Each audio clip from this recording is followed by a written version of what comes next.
So I have to tell you, I am super excited about these next two episodes. This week and next week, I'll be releasing episodes about a man who, in my estimation, might be considered the godfather of 95% of Mormon fundamentalism, Joseph W. Musser. I have Michael Ness on, who has done some amazing research and knows his stuff on Musser. On this part 1 about Musser, we discuss Musser's early life as a boy, including his interactions with pioneer-era leaders of the LDS Church, the role and example his father played in his life, his entering into plural marriage post-manifesto, and his 1909 disciplinary council. Along the way in this conversation, you'll become a witness through Musser of a time in the LDS Church where the fullness of the gospel was trying to be lived, while enemies of the fullness are applying pressure both within and without the LDS Church. As the events that would forever alter the course of the LDS Church are taking place, Brother Musser is right in the middle of it all. On this episode, not only will you come to a better understanding of Brother Musser, but also the Mormon Fundamentalist Movement as a whole. Stick around for an amazing conversation on this episode of the Mormon Renegade Podcast. Look, it's no secret that our society has become much more crude and coarse. To become and raise men and women of virtue and character is a Herculean task. To help with this, I have recently wrote and published a book. Now, back in the 1700s, Washington had a book called Rules of Civility and Decent Behavior in Company and Conversation.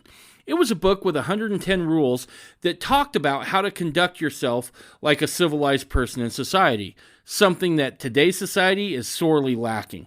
What I did is I went back through the book and I reinterpreted his original sayings for the 21st century. So the book is laid out in a way in which you see Washington's original rule. Right below that is my explanation for the 21st century, and below that you'll find 2 or 3 examples of where to use this in the real world. Now, to go along with this, there's a workbook that helps parents teach these principles and practices to their kids.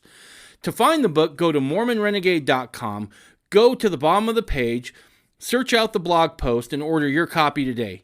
I can bear personal testimony from personal experience that this is an invaluable tool to help you raise men and women of virtue and character.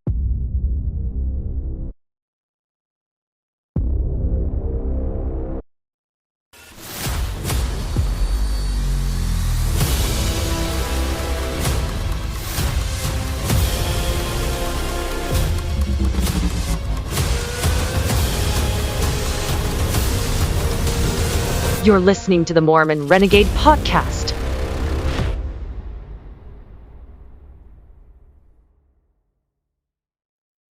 Dude, how's it going? It's going good. Tell me about what it's like being a dad now. Oh, it's all sorts of joy. I don't think there's one bad thing about it so far. Yeah?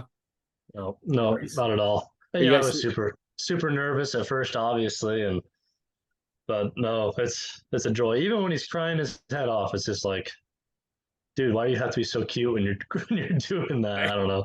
And of course, other people around me don't always feel the same, but at least I think he's always pretty just awesome. Let me tell you something, because if I'm not mistaken, there's about 20 years between you and I. And here's the thing. What's that? That's possible. Yep. As you pointed out last episode, we did. Yeah. But as my older kids started growing and leaving home, what I noticed was you freak out way more about your own kid crying than you do about anybody else's, right? And for people whose kids have left home, it just brings back memories is all, right? So never get too self-conscious about that, because really, at the end of the day, it's not a big deal at all. You guys sleeping through the night yet? Oh, yeah, I don't have a problem with that generally. It doesn't seem like, and he's not terrible. He's not terrible by any stretch of the imagination. Only problem I have sleeping is it's so darn hot here sometimes, and that's a whole nother issue. Dude, it's hot here, but it's a dry heat, right? I'd prefer that. And I was just out in Idaho, right, when we saw each other last, Yeah.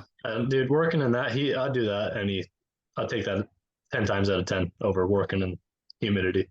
Dude, I'll tell you what, I've worked in like Phoenix and Arizona, down in Tucson, and I'll take 120 if it's a dry heat, right? If I remember working on the East Coast and it was 80 degrees with 80% humidity, and I'm like, I'm done, pack it in, Yeah, No I more. don't know what the humidity level was today, but so I was cramming for this thing before we got on because I actually did have some work today, and it was 88 degrees, but the feel like was 99. Mm-hmm. And so I don't know what that factors in percentage wise for humidity, but yeah, that's a big jump in the heat index. But anyways, we could talk about weather all day long and not get anywhere. Absolutely. So, dude, we're about to have a pretty epic conversation here about someone who in fundamentalism casts a large shadow in a good way. Yeah, And no, I've heard him called the godfather of Mormon fundamentalism before. yeah, You know, and there's certain people in fundamentalism that leave that shadow. But you could certainly look at Ogden Kraut. You could look sure. at the Zitting, Brother Zitting. You could look at Brother Allred. But they all seem to kind of start with Joseph Musser. And that's kind of what we wanted to talk about here a little bit.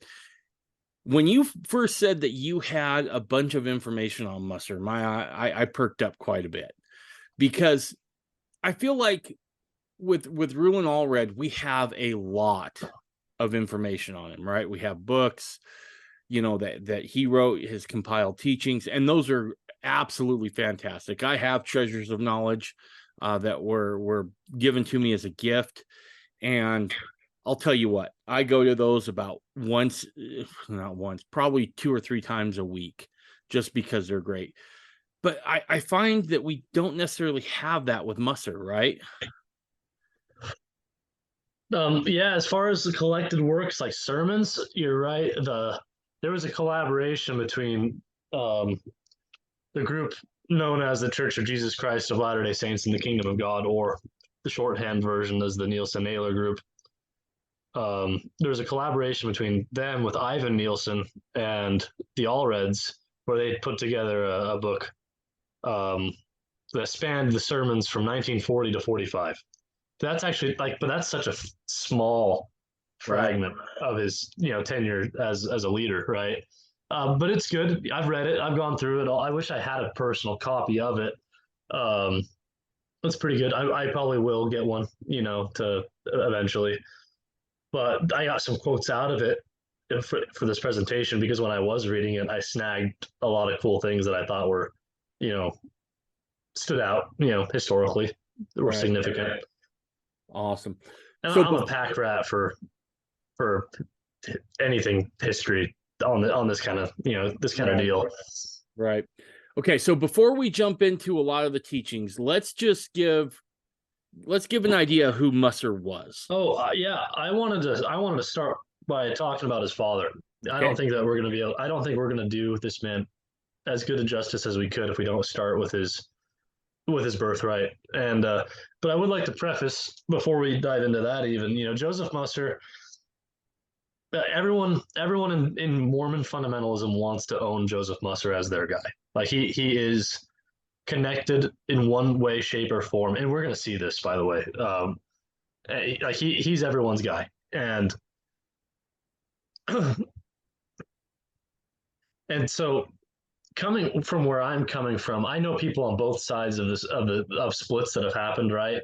And kind of these things that happened formed party lines, right? Where it's okay, so whose guy was he really? And but so I'm not intending to make one group or one claim sound better than the other with this whatsoever. And I don't mean to do that if that's what it comes across as doing, because I have friends in all camps with this, and so I want those friends who are listening to this to know that I'm not trying to I'm not an all red, and I'm not an all red either necessarily. I really think ultimately when that happened in the 50s, everyone lost something ultimately, and if it could have been avoided, um, to the degree that it happened, and there's always going to be splits, or people are always going to apostatize. But I don't think that division in the early 50s was really as worth splitting over as it turned out to be. And we're gonna kind of see that, and I hope that people who have been kind of entrenched in that can kind of be helped when they through this presentation Sure. and see things a bit differently. And so I'm not attacking anyone. It's just this is my take on, like you said, all the sources that I've accumulated and that I've gone through lately. So real quick, who was he? I mean, for let's just say there's an LDS listener who Sure. has no idea who Musser was. Who Fair was enough. he? Joseph White Musser was probably best said to be the last link between old pioneer Mormonism and modern Mormonism, like those eras. Like he was born in such a way that he remembers President Brigham Young as a young boy, remembers John Taylor as an early, young teenager, and grew up in his formative years during Wilford Woodruff's presidency. And it looks by and large in his early adulthood, his file leadership was the first president, were members of the first presidency of the church. Wow. He was on very good terms with Joseph F. Smith, John Henry Smith, and Anthony H. Lund, who were all members of the first presidency at one point, I believe. Holy cow. And so this guy, like, we're gonna see, like, this guy's not nobody. Yeah, he was definitely on the fast track to the apostleship in the church, for sure. Really? I think I absolutely I would think so. He was really good friends with several of the apostles, not just those in the first presidency I mentioned, but so was his father. And we're gonna this is gonna be interesting. But he believed, and he testified. This was his testimony that Wilford Woodruff and others, Lorenzo Snow especially, commissioned him to keep plural marriage alive no matter what the church was doing, despite what the manifesto said to do. And he was following his orders that I'm going to keep the principle of celestial plural marriage alive no matter what happens, and I'm going to do it on my own responsibility. And that's what he testified was his commission, and that commission was given to other men, not just him as well. So he was commissioned by Lorenzo Snow and Wilford Woodruff? Him, not personally with Wilford Woodruff, but with Lorenzo Snow was the first person to kind of give him a last charge like that, and Joseph F. Smith for sure. And he would testify later, and I don't know if I got these in this part of my notes, but he says that he knew through George Q. Cannon about the 1886 events. Wow. Holy cow.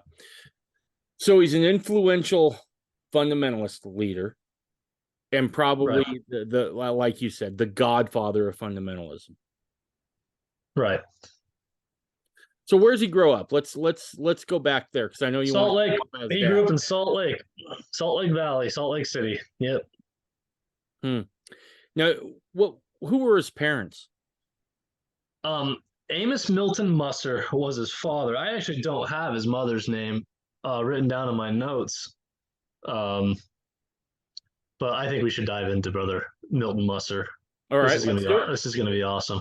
So Milton Musser was born, I believe, in Pennsylvania, and he moved to Quincy, Illinois in 1837, which is just like serendipitous timing for all sorts of things, because Quincy was the place where the Saints first went once they were driven from Missouri. Right. And the inhabitants of Quincy were like the most generous and charitable in helping the Saints get back on their feet. And Amos Milton Musser became pretty much a dry Mormon because at that point, his mom remarried a guy who was a member of the church, and some of his older sisters, I think, too, married members of the church, and they converted. And except for he did not join the church for a few years. And it's interesting because when the Saints left Nauvoo in 1846, he stayed behind, and he wasn't a member of the church yet.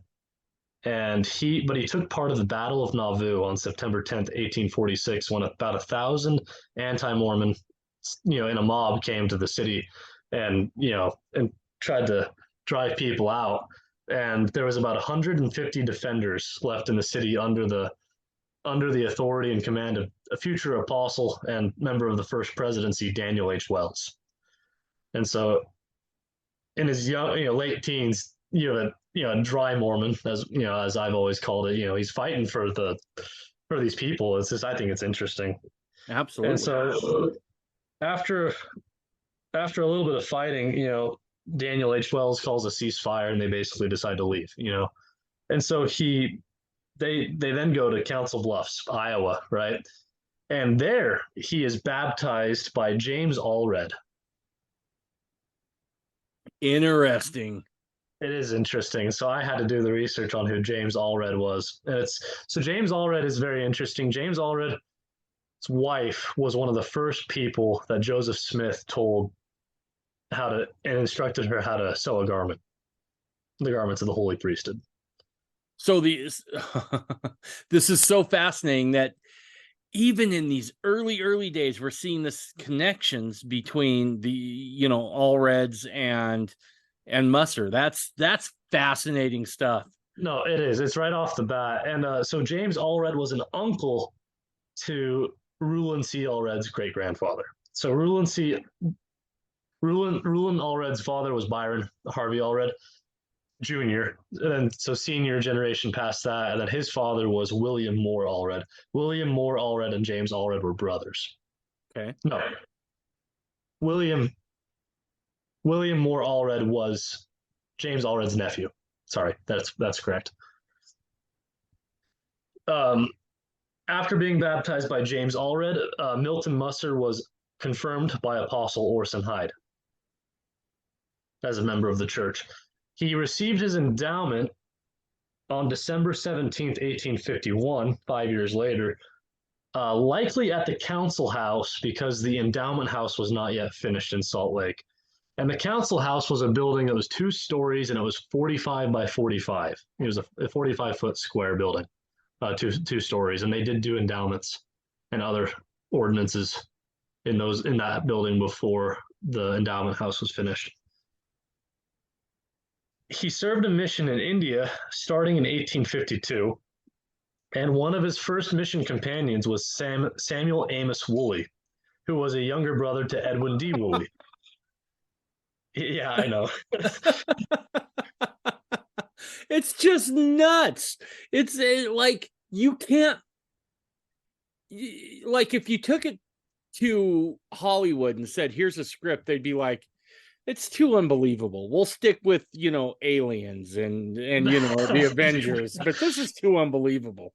No, I know it. So Samuel Woolley was a younger brother to Edwin D. Woolley, which makes him John W. Woolley's uncle, right? So Joseph Musser's father's first mission companion is serving with John W. Woolley's uncle, right?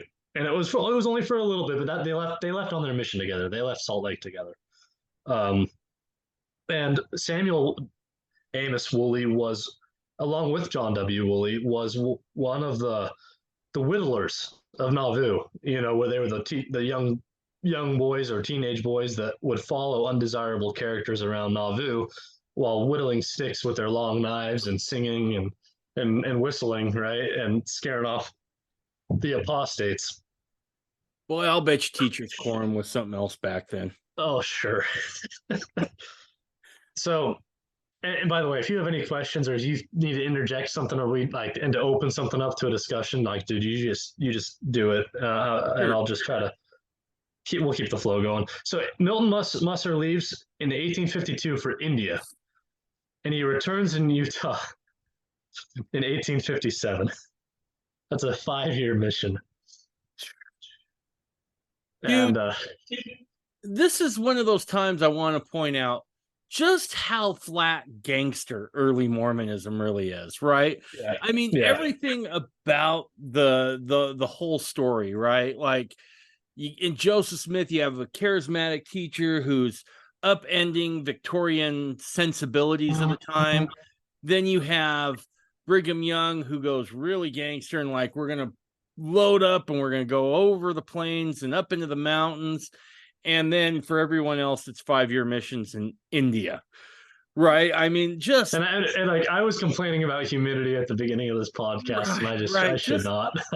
Just, and pardon the expressions, earmuffs for any of the parents with kids, it's just straight badassery, right? I don't know how else to say it. It's just, it really is just an incredible story with incredible players.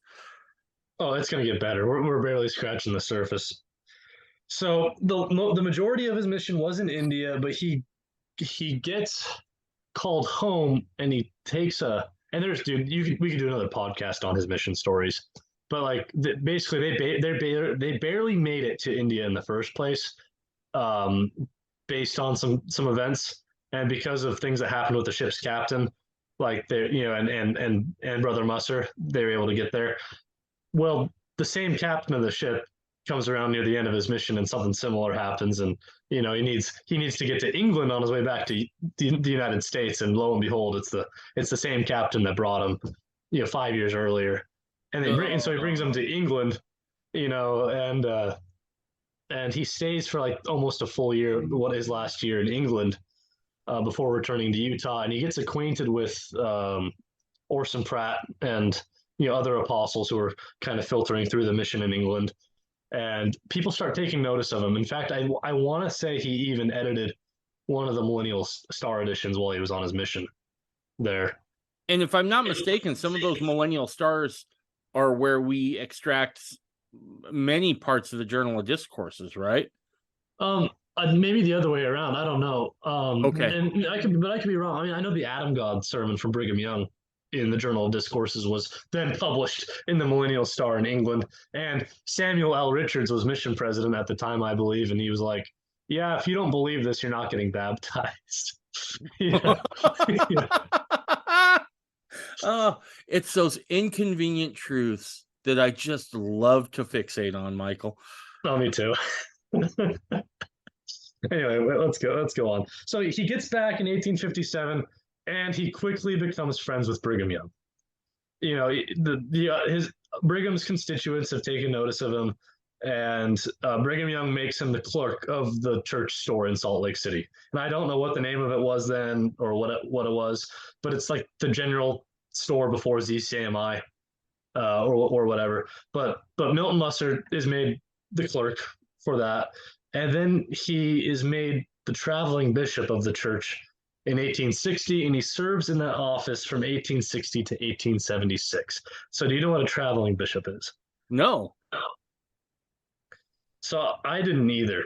I mean, I've heard the term, but it's never something that was interesting enough for me to go and research, But as a traveling bishop, Milton Musser made a reputation that he would travel a circuit of all the major settlements in Utah at least twice a year, not just collecting the tithing, but distributing goods across the settlements as tithing was paid in kind back in those days. Wow. So he was responsible for managing all the bishop storehouses, basically, and making sure that they were all flowing and connected and everyone was getting what they needed. And he'd do a circuit through Utah twice a year. Holy cow. Oh. I hear about that, and it, again, that's one of the things that made me fall in love with Mormonism, was this, just those old stories of how the church operated, even back then, right? I mean, it's not like they could jump on a Zoom call. It's not like they could communicate through email. You got a guy out there braving Indian territory to fulfill the Lord's work. And his father, Musser's father, seems to be somebody that Brigham Young has put a lot of stock into, right? Because big time. And that was the one thing, is that Brigham was notorious. I shouldn't say notorious, maybe notorious, for not just handing those callings out, right? Obviously, there was revelation involved, but there was a certain amount of, you had to kind of prove yourself. I mean, all right, so look at it this way, too. I mean, he was released from that calling in 1876. He didn't get fired for messing up for 16 years, and he was only released, a year before Brigham Young died. So that's the whole tenureship, pretty much, of Brigham Young's life, that Milton Musser is in this trusted position, pretty much. Yeah, and he's not answering to anybody else but probably Brigham, right? Yeah, and maybe I don't know what the state of the presiding bishopric was at that point in early Utah history, but yeah, maybe that to a degree too. But yeah, you're pretty much right. it tells you a lot about the man's character if Brigham had that kind of trust in him. Oh, it's going to get better. Just wait. So he marries Mary Elizabeth White in 1864 as his second wife, and she is the mother of Joseph W. Musser.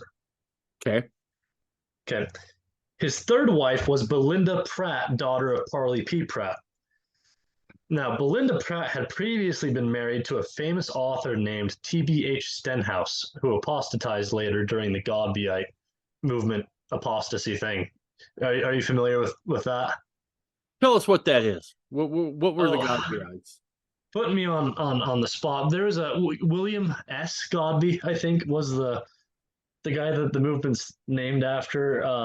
He had some problems, and I think he was a merchant. Was part of the problem. He had some problems with some economic reforms that Brigham Young was putting into practice because there was competition between church mercantile stuff and Gentile mercantile stuff, and so there was, I guess, hurt feelings over business and feeling like there was too much control, over his, things that weren't, that he didn't want to be considered ecclesiastical, I guess, and it turns into a big thing. Like, it's like, yeah, we need to reform. And I think I think it turned into anti-polygamy at one point. As the movement developed, it turned into spiritualism and like seances and I was going to say, if I'm not mistaken, Godby's one of the guys who was the founder of the Alta Club. And the Alta Club was a club that was for, quote, Gentiles. And like the whole thrust of the club, it's still a thing here in Salt Lake. And their whole thrust was to demormonize Utah, so to speak. Well, in an effort to rival Deseret News, they started the Salt Lake Tribune. The Salt Lake Tribune is Godbeite, right? Which makes sense now that you think about it, right? Yeah. No, and for any listeners out there, I could have gotten that wrong, but I think he was one of the main founders of the Alta Club, or at least one of the earliest members. And what I find interesting is that it's not very long after the Saints get to Utah that you start seeing people yearn for Babylon a little bit, right? Oh, that's very true. And because, Brigham had other ideas. He wanted to keep following what Joseph had talked about, this idea of, and I have no other word for it. I think the word that best describes it, if you're an outsider looking in, is a counterculture, right? They want a counterculture within the United States. At that time, it wasn't even the United States. It was still outside of the United States, but continental United States. And it's not very much longer after that people start yearning for Babylon again, which I find just amazing. Yep, they had about 10 to 12 years where they had relative peace. And then Johnston's army came in 1857-58, and they brought whores and all, gamblers and, shysters and eventually other businessmen and their merchants and wares and miners, to open up mines and all sorts of things. And they brought that with them. The army did when they came out. And from that point, it was, and dude, I have to go off on a tangent on this one, but I part of me wishes to this day that Brigham Young had burned Salt Lake City to the ground, because that's what they were going to do. They had every house filled with hay and straw and with people ready to light the houses on fire and set the gardens on fire and cut all the trees down and everything. And they were going to leave. And basically everyone had evacuated Salt Lake City and they were camping out in Provo pretty much with the intention of then moving further south. And that's when John W. Taylor, future apostle John W. Taylor was born during those events when he and his mom were living in a chicken coop in Provo during the Johnston's army stuff. Dude, this is right before Pioneer Day. And as we talk about this stuff, and this is when I get a little spicy. Sure. Right? Sure. Because I feel like, look, these people, certainly not, I can't claim anybody as my forefathers. I'm a Mormon, first generation on either side. Yeah, but you've adopted them. Yeah. Yeah, I have. But damn it, they bled for it, right? Yeah. They left their footprints in the West for it. They buried their loved ones on the trail. They got here. They carved a society out of the desert. And all the things that they kind of bled and died for that were unique to Mormonism now feels like Mormons in general, I shouldn't say in general, many sects of Mormonism can't wait to get away from that. And I find it a travesty. Yeah. No, we don't know what sacrifice means yet. Nope. So anyway, back to the story. So Musser's dad yes. is a traveling bishop. Yep. And it doesn't end there with his callings. He is. So in 1867, Brigham Young organizes a School of the Prophets in Salt Lake City. And then he proceeds to organize different chapters of School of the Prophets in Payson, Utah, Paris, Idaho, Parowan, Utah, and I think there's one location I'm missing. In any case, Milton Musser he's present as a member of the Salt Lake City School of the Prophets as early as July 11th, 1868, so a year after it was organized. And he would periodically teach lessons to those assembled. So he was given the duties of being the instructor. And makes sense, he's likely, teaching the duties of his calling, being a bishop and, the Aaronic priesthood. He would appear in the Payson School of the Prophets on February 20th, 1869, and September 23rd, 1871. And those schools in particular, from what I remember, a lot of what was talked about was temporal self-sufficiency. Every once in a while, you'll get a discussion like, what do we think about the Adam God doctrine? Like that happens every once in a while in those meetings, but the vast majority of it was, what's the best way to raise our crops, or how do we, or whatever,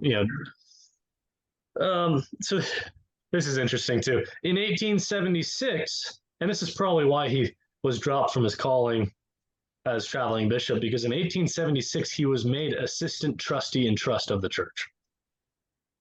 Oh, so he moved up, so to speak. Yeah, no, he was legally able to sign documents, act as the church legally. And what year did Brigham die? 1877, August. So a year before Brigham dies, Brigham says, we're going to make him. Yeah, he's basically my assistant. Right. In this, because Brigham kind of made him as his second in command when it came right before he died. Yeah. Yep. Right before he died. Looks like, yeah, it's like, as far as my understanding is Brigham Young was trustee in trust. Lost you again real quick. All right. No.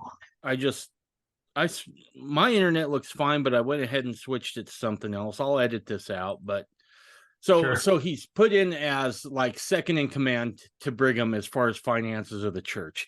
He's able to essentially sign documents as the church. He's able to administer in all the affairs financially for the church, if I'm understanding this calling correctly. And legally representing the church as a spokesman, probably even, That's nuts. That's nuts. Yeah. And this is Musser's dad, right? This isn't like Musser's grandpappy or great grandpappy. No, this is Joseph White Musser's father, Amos Milton Musser. Yep. Yes, sir. So what do you think that tells you about the character of his dad? Oh, I think he's great, and we're not even done with him yet. Not even by a long like we're not. But no, I wish I could have known him. That's what I think when I read his life, like it's awesome. His life was awesome, highly blessed, and highly favored of the Lord, and it makes sense why the Lord would choose his son, in my opinion, to do some work for him. So after being made trustee in trust of the church, and I don't have the year down here, he was called on a mission to Pennsylvania with his mission companion Orson F. Whitney. Dude, he's just slapping high fives with like all the brethren, all the big names, right? I mean, just yeah. So, and for those who don't know, Orson F. Whitney was a grandson of President Heber C. Kimball and a grandson of Newell K. Whitney, who was the first presiding bishop of the church. And Orson F. Whitney's mother was Helen Mar Kimball Whitney Smith, who was a plural wife to Joseph Smith. Right. And probably the most infamous one in certain circles. Dude, so, I just had a conversation with Hannah Stoddard about Helen Mar Kimball. Okay. And that's going to be out probably the week before this airs. Awesome. So, yeah. It's and think about this as far as service, right? He serves 5 years in India. Yep. Comes home. It's not like he gets a little calling, right? You're going to be the traveling bishop. You're responsible for collecting and then passing out all of these goods and services to people. And then he gets called as as kind of like the second in command as far as, being a representative for the church financially and issuing statements. And we're going to call you now to go back to Pennsylvania and be a missionary. Yep. So, and on that note, Orson F. Whitney was obviously impressed enough with Milton Musser that Orson F. Whitney wrote a biography about Milton Musser later in his life. So if you're interested in that, you could probably find that. That's where I got some of this information from. I think I found a copy. How much of a stellar rock star do you got to be for Orson F. Whitney to be like, I should write a book about this guy. He's pretty cool. I think the only two other individuals he did that with would be Lorenzo Snow and his grandfather, Heber C. Kimball. Ooh, that's some pretty rare air. Yeah, for sure. So, dude, it's just going to get better from here. Okay. In 1878, Milton Musser writes an article for the Deseret News as a response to the actions and words of Vice President Colfax, and that's Vice President of the United States, who was an enemy to the church. And in this article, he writes, quote, "Plural marriage is a vital and inextinguishable tenet of our faith and cannot be disregarded. It is in no sense a holiday affair to be adopted or laid aside at pleasure. As well might modern zealots attempt to vitiate our belief in deity as to unplant this principle of our religion." End quote. So Michael, I thought polygamy wasn't that big of a deal to the early church. I thought it was just kind of a passing thing. Well, Brother Musser would seem to differ with you, and he was going to take this. This was the era where Brigham Young was dead and gone now, and they were trying to take out John Taylor, and they were trying to put the Mormonism in the dirt, and he's taken these people dead on. And the same year, in 1879, he offered to give himself up to federal authorities, admitting his own violation of the law because, they had state laws or territorial laws at this point enacted, right? And so he was going to give himself up through his personal living of plural marriage in order to basically provide a test case for the constitutionality of the Anti-Bigamy Act. Basically, he was going to say, let them arrest me, and then we'll take it to a higher court. And we're gonna get this whole thing worked out. But he wanted to be like, he was gonna offer himself up to go to jail to do that. And he believes very confidently that his family, the high quality of caliber of kids that he had, would bear out any suspicion or basically withstand any scrutiny. Right. That this is a good system. This is not an abusive system. This is a good system. However, this offer was not accepted, and a former secretary to President Brigham Young named George Reynolds was chosen for the test case.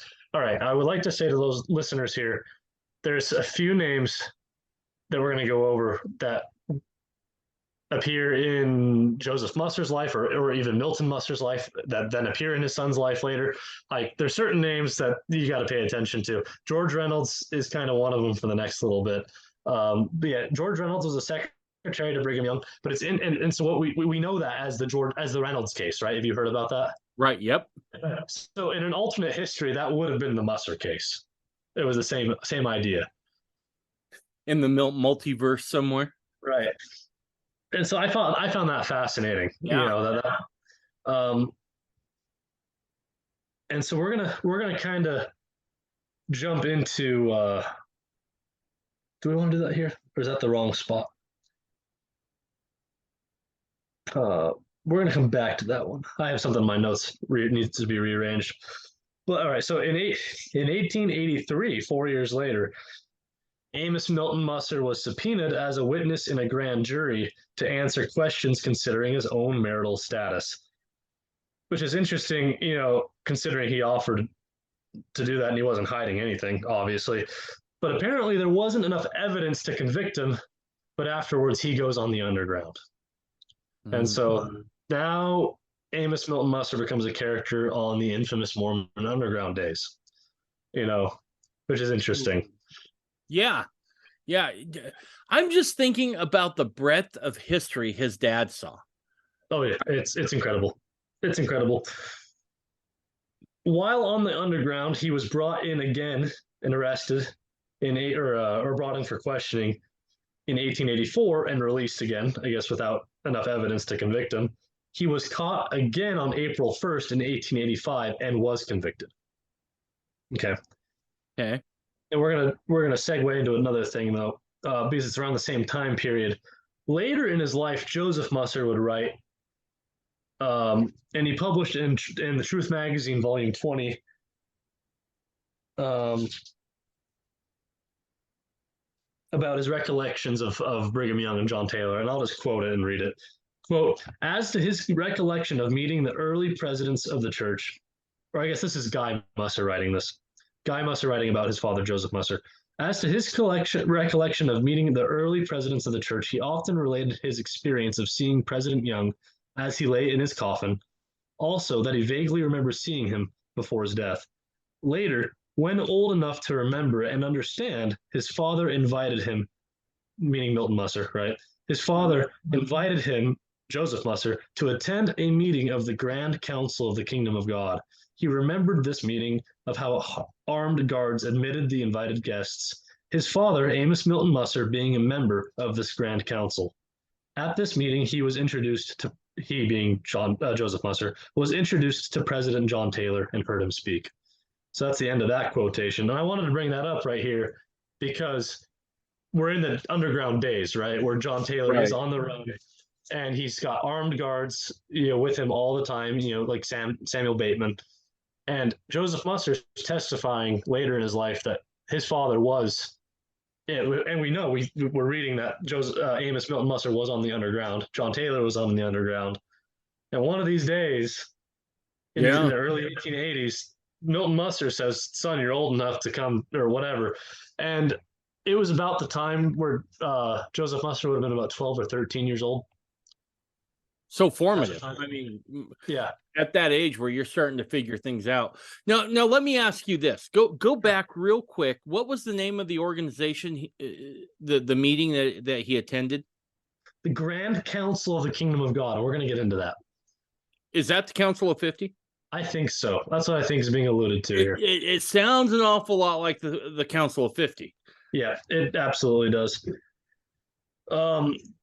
Also, in Truth Magazine, Joseph Musser would write how, as a boy, while his father was away on the underground, he would help other plural wives in the community dodge the authorities and dip in one house, out the back door to another house, into a secret compartment in the house, whatever. This was what Joseph Musser was raised doing, was hiding plural wives from the law. No wonder. I mean, you see the Lord's hand, like, get ready, son, because this is what I got for you for the rest of your life. Yeah, and you know, I never heard any of this from any fundamentalist.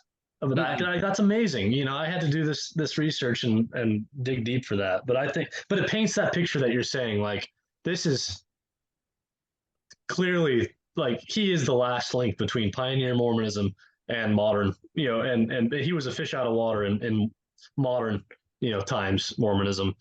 And I think the other thing that this account brings out that we need to pay attention to is that so often we think that it was just the men who were being chased down and persecuted by the authorities for living plural marriage, and that's not the case. Oh, just wait until we get to the 1940s. You're not kidding, dude. That's one of the things that has drove me most nuts in being a fundamentalist, and then even before that, hearing about how those early brethren were talked about in fundamentalists in general, is that, the wives must have just been beat down and, must have just been, kind of weak and whatever. And the opposite is true. I challenge anybody to go talk to a woman who's a fundamentalist, plural wife or not, and walk away thinking that they're beat down. Can you find some? I'm sure you can. Just like you can find some women who are beat down as monogamous, but I just find it interesting. Oh, I do too. No, it's this man. Both of these men are just incredibly amazing individuals, and the women too. I've read testimonies from Guy Musser about his mother, which was Joseph Musser's second wife, that just like make it. I'm in awe when I hear those things about a woman who lived such a life. Anyway, I could digress, and I will digress. So where were we? So Milton Musser was arrested on April 1st, 1885. While serving time in jail, Milton Musser helped George Reynolds, who was also in jail now, right? They together developed what would become the church's Concordance of the Book of Mormon.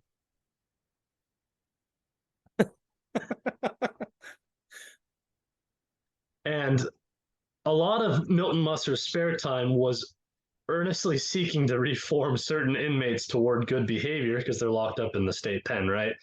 And those that flocked towards him became ironically called Musser's horse thieves by the guards and the other inmates. Which is the gang that I want to be a part of. Right.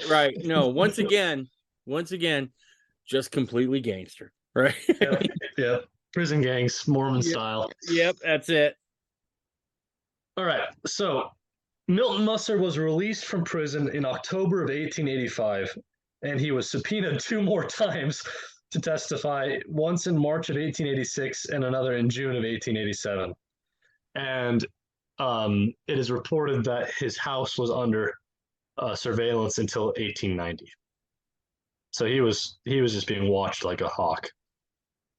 Yeah, I think this needs bore out too. I can't find any record of it, but in those days they were using a group called the Pinkertons. Okay. To do a lot of that work. And the Pinkertons weren't necessarily too big on due process, right? So there's some pretty unsavory characters that the early members of the church are having to deal with during these times when the persecutions are raging in Utah pretty heavily. No, that stands to reason. Absolutely. In a letter from Joseph F. Smith to George Reynolds, presumably while George Reynolds is still in jail, written on March 21st, 1886, President Smith makes the mention of Milton Musser, saying, quote, "Brother Musser has my most sincere regards and my most earnest good wishes. I admire his bravery, his coolness, and his persistence. God bless him. I hope he will keep out of their infernal clutches and live to scorch them with their own sulfur." End quote. Ooh. Yeah. Ooh, blowing some fire. Yeah.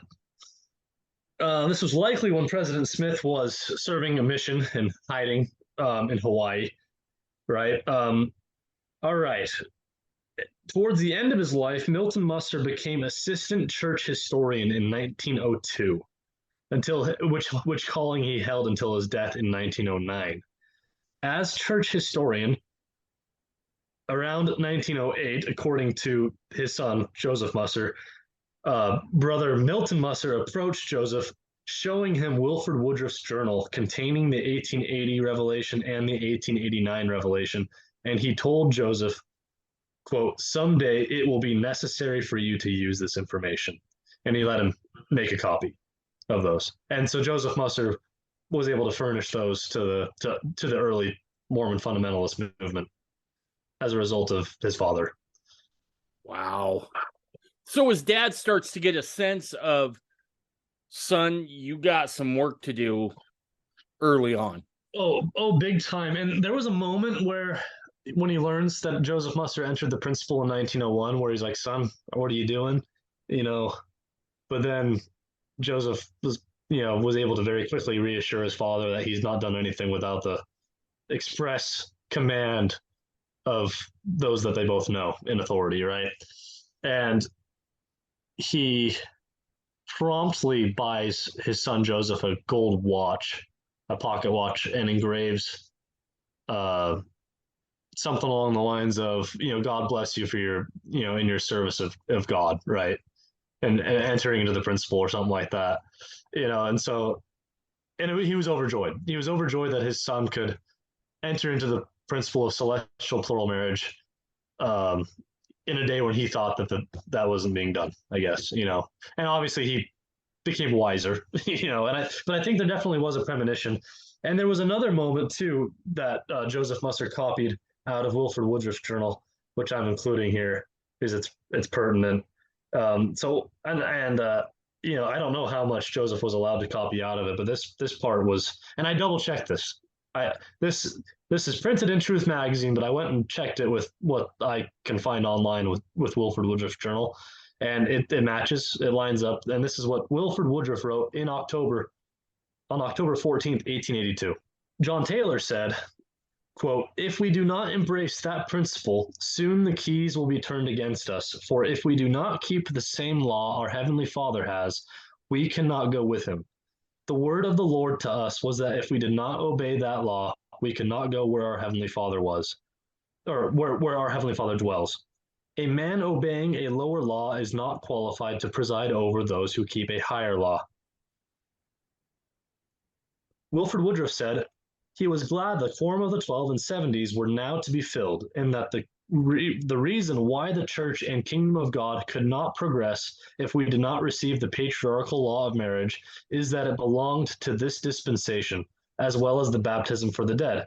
And any law or ordinance that belongs to this dispensation must be received by the members of the Church, or it cannot progress. The leading men of Israel who are presiding over stakes will have to obey the law of Abraham, or they will have to stop.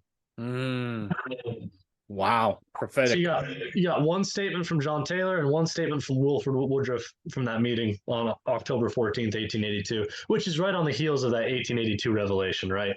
Where John Taylor called Heber J. Grant and Seymour B. Young to their callings, and on the condition that Seymour B. Young would enter into the principle, which he had not done yet. Right.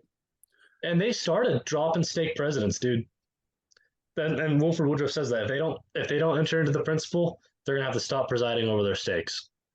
That was the situation in those days. At the time when the biggest legal battles were being had, too. Anyways. You get the idea that back then those early brethren were doing what I think a lot of us now as fundamentalists are doing, which is trying to get this out there so that it's not such a shock to everybody's system. Sure. Right? You get the idea that like they almost have this feeling, if we get enough of us living the fullness of the gospel and living that principle, it's going to be hard for them to put us all in jail. Right? And that could have been some of the thought behind it, for sure. Trying to normalize this a little bit, right? Now, I'm not saying that was purely politically motivated either, right? I think there is a principle there to be had, like they said, that you can't preside over a man who is living a higher law than yourself.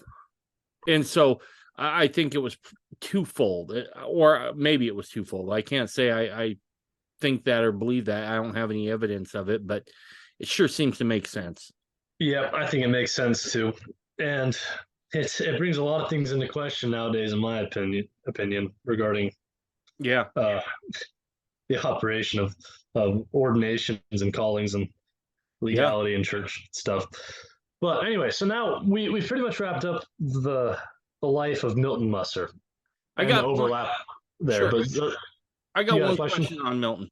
What happens during when Wilford Woodruff rolls out the manifesto? What's Milton's response? Does Milton I give don't up know. some of his wives, or I mean, what does he do? Oh, I don't think there was any indication of him giving up any wives. In fact, and I know from reading minutes of the Quorum of the 12 and First Presidency around that time period, is they never wanted it to come to the men in the church giving up their wives, and like stop visibly cohabitating with them. And if you get caught, it's a thing, but it's you don't give them up, and especially in early on, there was talk even in the Quorum of the 12 about Joseph Smith coming back as the one mighty and strong to set in order things back in order. Moses Thatcher talked about that in 1890 and 1891. And that was kind of that was that idea, right, from section, what was it, 130 or we're out thereabouts, where it says if Joseph lives to be 85 years old, then he'll see the face of the Savior, right? And then the idea was, okay, he'll be 85 and December 23rd of 1890. So after that point, Right. we're gonna have Joseph Smith back to deal with this. And I think that speaks character to Milton, that he didn't drop, leave any of his wives, because we know that happened, right? I mean, it did happen to some people, absolutely did, and it's sad because they obviously didn't understand. They didn't understand. No, really, no, and because look, this took me a lot of years to get to this point as a fundamentalist. Like when I first dive into all this, the first thing I'm thinking is Wilford Woodruff, you SOB, right? Like, how could you collapse like this? Now, given time, some historical context, I could see that sentiment was wrong, because Wilford was backed into a corner. Now, we can all sit here and say, well, I wouldn't have done that or whatever, but we weren't there. The other thing I've come to realize is that Wilford words that thing very carefully, right? He doesn't say verily thus saith the Lord. He just says, to whom it may concern. It's my advice to you. I mean, he seems to use every statement that he could to make it sound right. Almost like he's like, yeah, I probably wouldn't do that. Wink. No, the statement itself, it's blatantly a lie. And I don't know if can you perjure someone else, or can you only perjure yourself in testimony? But basically what happened was, he said, to my knowledge, no marriages in plural marriage have been done between these dates, right? And he said that in the manifesto. Well, Matthias Cowley took his second wife literally within that span. And so Matthias Cowley becomes the first breaker of the manifesto by default, based on a false testimony that was made under political expediency by Wilford Woodruff. He automatically became the first de facto breaker of the manifesto, which is ironic many years down the road. Yeah, it is. I will say this too, is that those who had eyes to see and ears to hear knew exactly what that was, because it was taken, when that first manifesto came out, it was taken so seriously that there had to be a second manifesto where they said, and this time we mean it. Right? So no, they didn't mean it any more than to try to get some time. Yep. And my view, when President Woodruff says, and it was either that testimony he gave in Salt Lake or in Logan, Utah, like a year later, where he says, the Lord showed me by vision what would happen if, and I would have been willing to give up the temples and see every man, all the leaders in Israel go to prison. I would have been willing to do that and all this, And I think that's true, but you got to realize what is he saying here is the Lord showed me what would happen if I didn't sign that document. Okay, but did the Lord tell you to sign it? Right. And so he made a choice between seeing what would happen and seeing what's happening now. And I think the idea was to buy more time but when you compare apples to oranges or apples to apples or whatever, the state of Mormon fundamentalism today is much more similar to what the Lord showed him would happen. Right. If they had not. And to me, that's actually a testimony. Like the Lord's showing him, look, this is what's coming down the pipe, and this is the lot of our people or your people, and this is just the way it's going to have to be. It's the nature of the beast, and I'll fight your battles for you, but this is going to happen. And to me, it's why would you expect the Lord to just deliver Zion from the government when less than 3% of the men were living the law? And people were cowards. It was a new generation after Brigham Young that they weren't made of the same stuff that the early saints were made of. And so this was the Lord's furnace of affliction and trial by fire moment where he was going to see what they would do. Well, and I think you make an excellent point there, and that's something else I came to an understanding of was that, it wasn't like you had your rank and file membership lining up to live that higher principle, right? Most of them did want to distance themselves from it as much as they could. And so when, it may not have been Wilford alone that rejected that principle.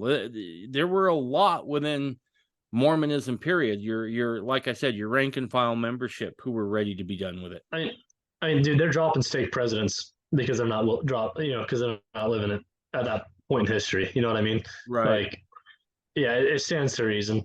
And so being deprived of temples and being persecuted and driven, that was, I don't think that was the Lord saying, yes, we need to avoid this at all costs. I think that was a choice made. And I wouldn't say I don't think it was the right one, but I think it was I can't blame him either. I think it was acceptable. I think it was somewhat acceptable, and the Lord had provisions for making sure things would stay the same in certain areas. Absolutely. Anyway, so we've covered Brother Milton Musser, and now we can get to the life of Joseph W. Musser. Okay. So Joseph Musser was born on March 8th, 1872 in Salt Lake City. He never attended high school or university. He relates that he got his first job at the age of 10 herding cows in the summer. At age 14, he learned some carpentry and helped his dad build some houses. Then he went on to plumbing until the plumbers went on strike for better wages and he was cut out. And then he got a job at a butcher shop until he applied to be a court stenographer at age 19. So first thing that jumps out to me is you're going from all, butcher and carpenter and plumber, and you've got no high school education, and you're going to go be a court stenographer. I think it's probably one of the reasons I pine for those old days as well, is that you just had so much less government involvement that you could do those things, right? Well, there wasn't a gatekeeper. Well, there was no truant officers making sure he's going to high school in Salt Lake, right. And there was one, right? It's Salt Lake City. It's not like he was being raised out in Beaver, Utah. Right. Yeah. And this is funny to me. So he gets the job, right? Or I guess they try him out as a court stenographer, and he goes and hands in his first recording, and the judge just laughs in his face. And what is this? And apparently it was so embarrassing. The guy doesn't know how to hardly write, or whatever, I guess. Right. And this is so interesting because I had no idea. We're talking Joseph Musser, who is the most prolific writer of Mormon fundamentalism ever. Yeah. And his first job writing, he gets laughed at and thrown out of the court, basically. But he he became very dedicated after that to learning that trade, that job, and he's self-taught. And so the literary prowess that he developed later in his life and by his own persistence, which is impressive. It is impressive. He married his first wife, Rose, in the Logan Temple in 1892 and was ordained a 70 of June 29th that year. On July 17th, 1892, he was admitted to be a member of his father's prayer circle that was held in the church historian's office. So for those who don't know what that is, back in those days, you could do true order of prayer outside the temple in dedicated spaces, whether it was in a stake center or a church meeting house or apparently the church historian's office building, whatever. And even in your own home. I was going to say there was a time where they were saying have an altar in your own home, somewhere, that's a dedicated space for that. So yeah, he gets married and gets his endowments, right? And as soon as he gets his endowments, his father brings him into the prayer circle quorum, that they've been having at the church historian's office. In 1895, which also, I would say, that also puts him into an area of Mormonism that is so unfamiliar to people later down the road, because it's in his lifetime that things like that begin to be discontinued. Yep. He is a firsthand witness to you put it right. He's a link between pioneer Mormonism and what would become the modern day church, right? And I'm not trying to bag on anybody's belief in the church. If you're happy in the LDS Church, I'm not trying to bag on it. But we also can't deny that. Can't get enough of the Mormon Renegade podcast? Well, good news. We're on Patreon, and there's 3 packages that you can choose from. The first one, the Slightly Rowdy package, allows you to hear the podcast without all those pesky commercials getting in the way. For those who want a slightly more in-depth experience, there's the Stirring It Up package, where you can hear ad-free audio, ad-free video, and transcripts. Finally, for those who want to go full Renegade, that package is available too, where you can get everything in the previous 2 packages, plus an extra show where myself and Ben Winfield break down the news of the day from a very Mormon point of view. You will also get exclusive access to Renegade Chat, and on there you'll be able to talk to others about the show or whatever topics are on your mind. Go to Patreon today and get your exclusive content. That there were some things that happened in that time that definitely watered down the gospel a little bit. Well, I would say they watered down the things that were considered to be our privileges. And you can make the argument that maybe we weren't living up to our privileges, but what about those who do want to live up to their birthright and the privileges that were promised to our ancestors? And I for one, I'm sick of living beneath my privileges in the priesthood. That's how I feel about it. Yeah. Anyways, I digress. So on April 1895, he is called on a mission by President Woodruff to the Southern States Mission and was set apart by Brigham Young Jr., Heber J. Grant, and John W. Taylor. And Brigham Young Jr. was mouth in that blessing. Near as I can tell, one of his mission presidents was none other than the famous J. Golden Kimball. It is nuts to see all these connections, right? I mean, holy cow.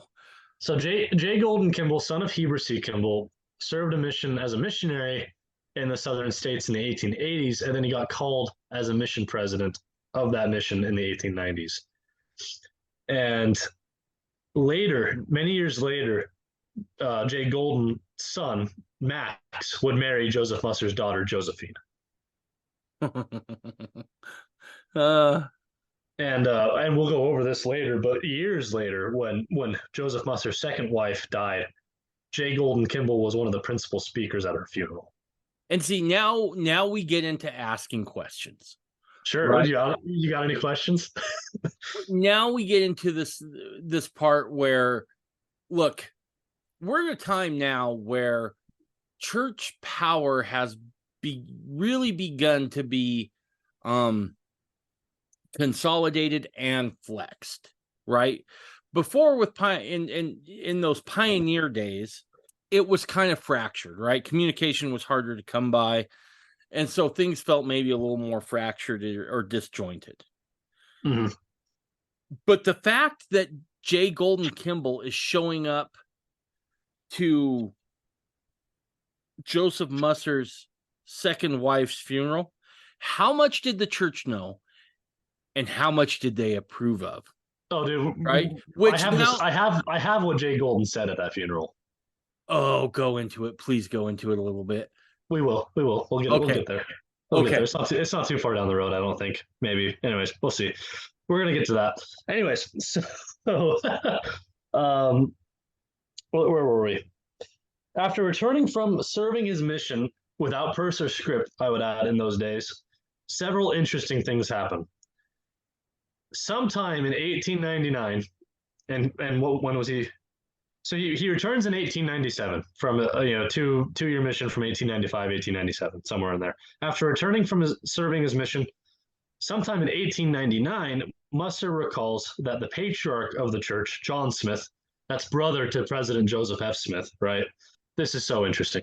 John Smith said to him, "It is thy duty to sit in council with my brethren and preside among them. You were chosen at birth to labor in the ministry." And he doesn't say you were chosen to preside amongst thy brethren. He says you were chosen to preside amongst my brethren. Wow. Which I tie to an anecdote that Joseph Musser shares, that his mother received, Mary Elizabeth White received a patriarchal blessing that said that one of her sons will be an apostle. Woo! And unfortunately, I don't have that blessing. I wish I did. That'd be fantastic to read. But so yeah, Mary Elizabeth White received that blessing that one of her sons would be an apostle. Joseph Musser fits that bill. As far as I know, no one else was ever ordained from his family. But the fact that the patriarch of the church said that is so, and you can dispute that, I guess, if you wanted to, but like, I see no reason for him to lie that happened, especially considering his very, very much verifiable connections to the brethren at this point in his life. Right. And later.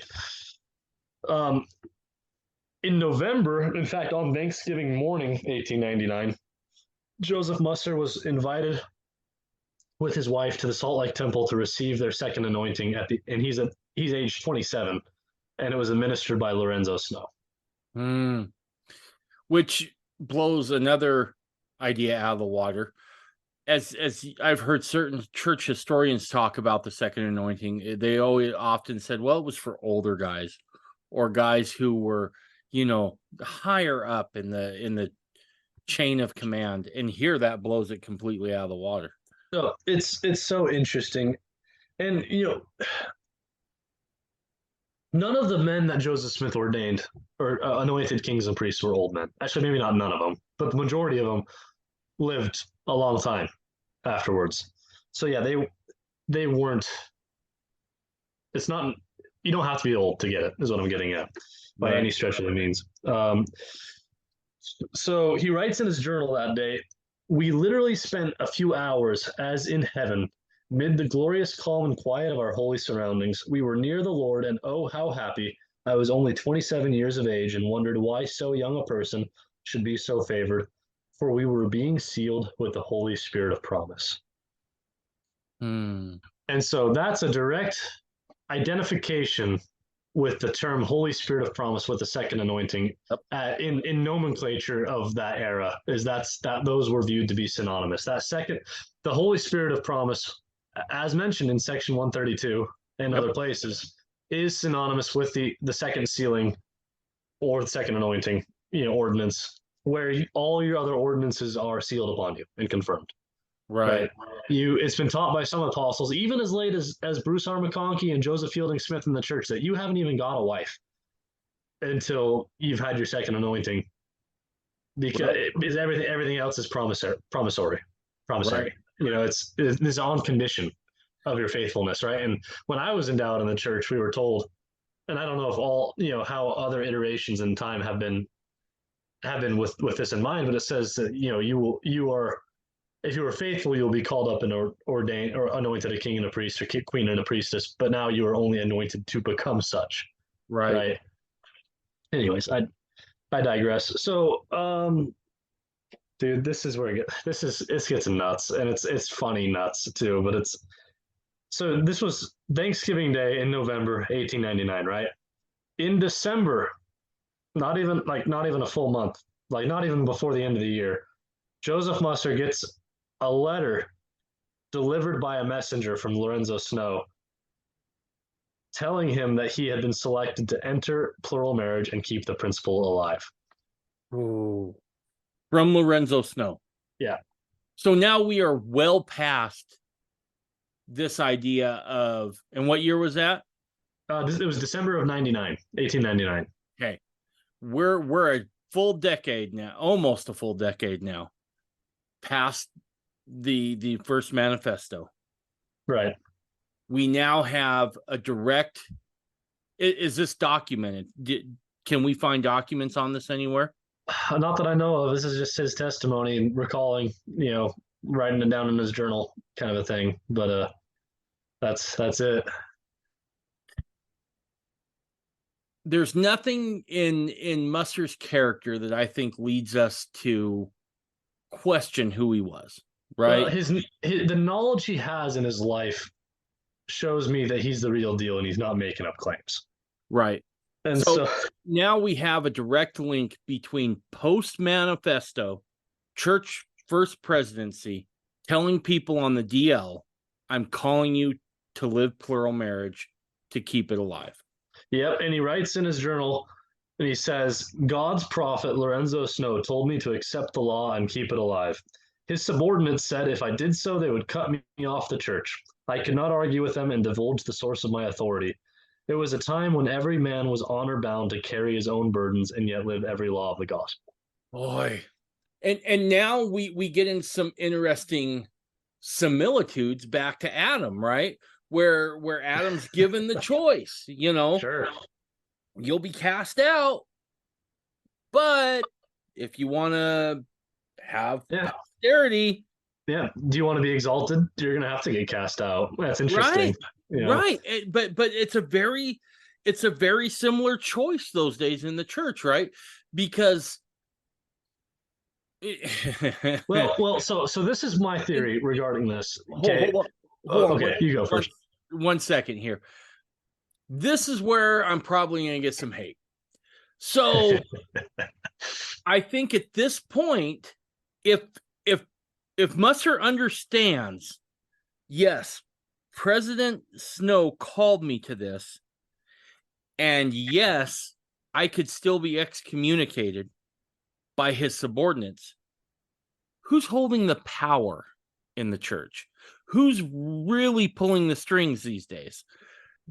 I think this is an honest question to ask. And I think it's a question that maybe deserves a little bit of looking at even today. I can't disagree with you there. No, I think this was the power move decided, and I don't know if this was ever discussed officially in priesthood quorums in the church, but I think this is what basically the men who were aware of John Taylor's commission, this is what they, if John Taylor didn't specifically commission this approach, this was the way that they decided to approach it was, okay, if the people are going to give this up and we have to also allow them to be scapegoats and throw them to the wolves, we're going to give them their second anointings so that all their blessings are sealed upon them no matter what they do, so they can be cut off from the church. Because the idea was it was an unconditional sealing unless you commit murder or consent unto murder where you shed innocent blood, right? And then deny the Holy Ghost. And so the idea, like you have been sealed up to your exaltation based on your faithfulness when you receive that ordinance. And people who are excommunicated after they get that, I could point to John W. Taylor, for example. He was cut off from the Quorum of the 12 and excommunicated from the church, and they renewed his blessings right after he died in the church. and that's what they did. Right. I would wonder, in fact, I wonder if you could go find out if that hadn't been done with Joseph Musser in the church by some of those guys. I don't know. Oh, that's very deep if it's even still around. Right. I don't know. But that was the way that I think that they said, okay, we can get around the lay membership of the church, or even authorities in the church who aren't sympathetic to new plural marriages. This is the way that we win, right? But again, it still makes me go, then who's holding the power? Right. Right. If it's not the man, who is it? So he gets that letter in December, right? And he gets married in 1901. And sometime between then, John Henry Smith, who is the son of George A. Smith, and which was a cousin to the prophet Joseph Smith, right? And John Henry Smith is father to future president of the church, George Albert Smith. John Henry Smith approaches Joseph Musser and says, "You're taking too long to enter into the principle. And if you don't enter into the principle, you are going to lose every blessing that you've ever had in the church." AKA, you're on the clock, son. Right. And it's like, how long has it been? Like, I don't know an exact time frame, but it's certainly less than a year, right. And John Henry Smith is sent, presumably, or at least he's in the know, of what's happening. And he's, dude, if you don't enter into this, you're losing all your blessings. And so, there was a condition on him that was placed on him by his leaders, I guess. In any case, he promptly starts paying attention to the daughter of the bishop of his ward, Bishop William Hill, and her name was Mary. Once Musser eventually expressed his intentions to, because he would just go over for dinner or whatever, and imagine breaking that that news to your bishop, and like, I got my eye on your daughter and I want to marry her. Yeah. And you're a married man. Yeah. No. I'm guessing that made for an awkward Temple Recommend interview.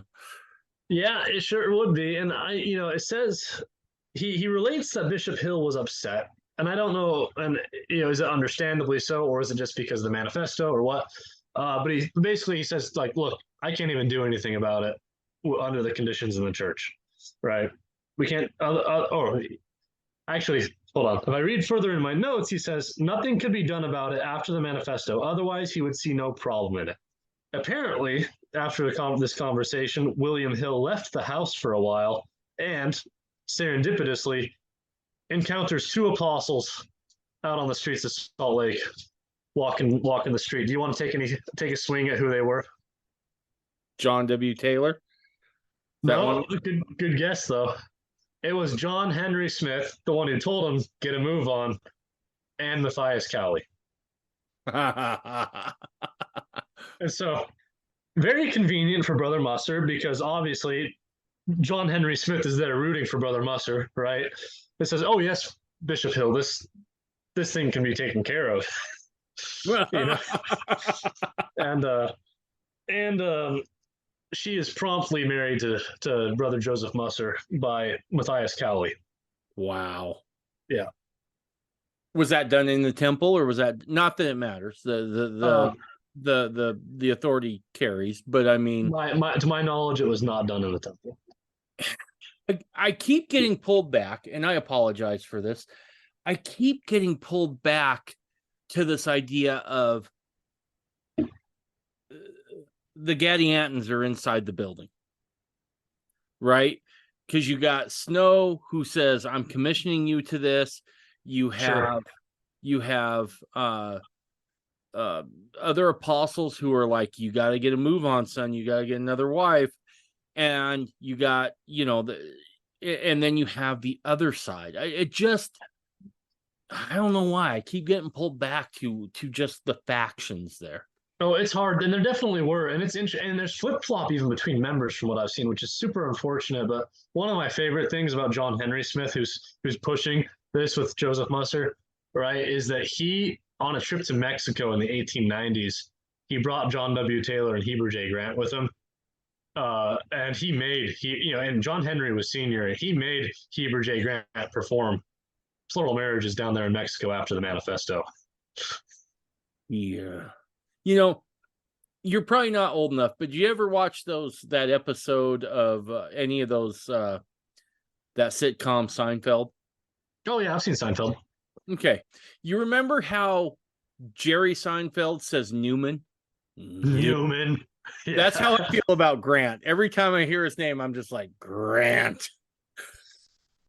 No, it's actually a real shame what happened with President Grant, because he was called by revelation, and the Lord had high hopes for him, I think. But that's just the way it is. We have our agency, and we can either magnify our calling or not magnify it, and that's a choice that's up to us. Yep. So Musser takes another wife. Yep.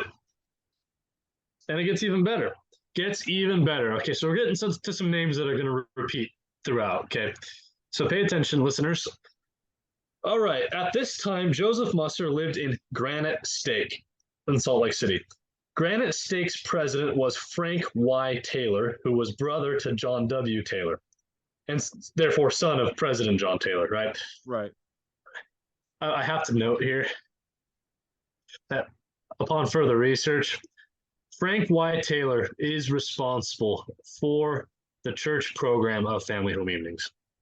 Frank Y. Taylor is.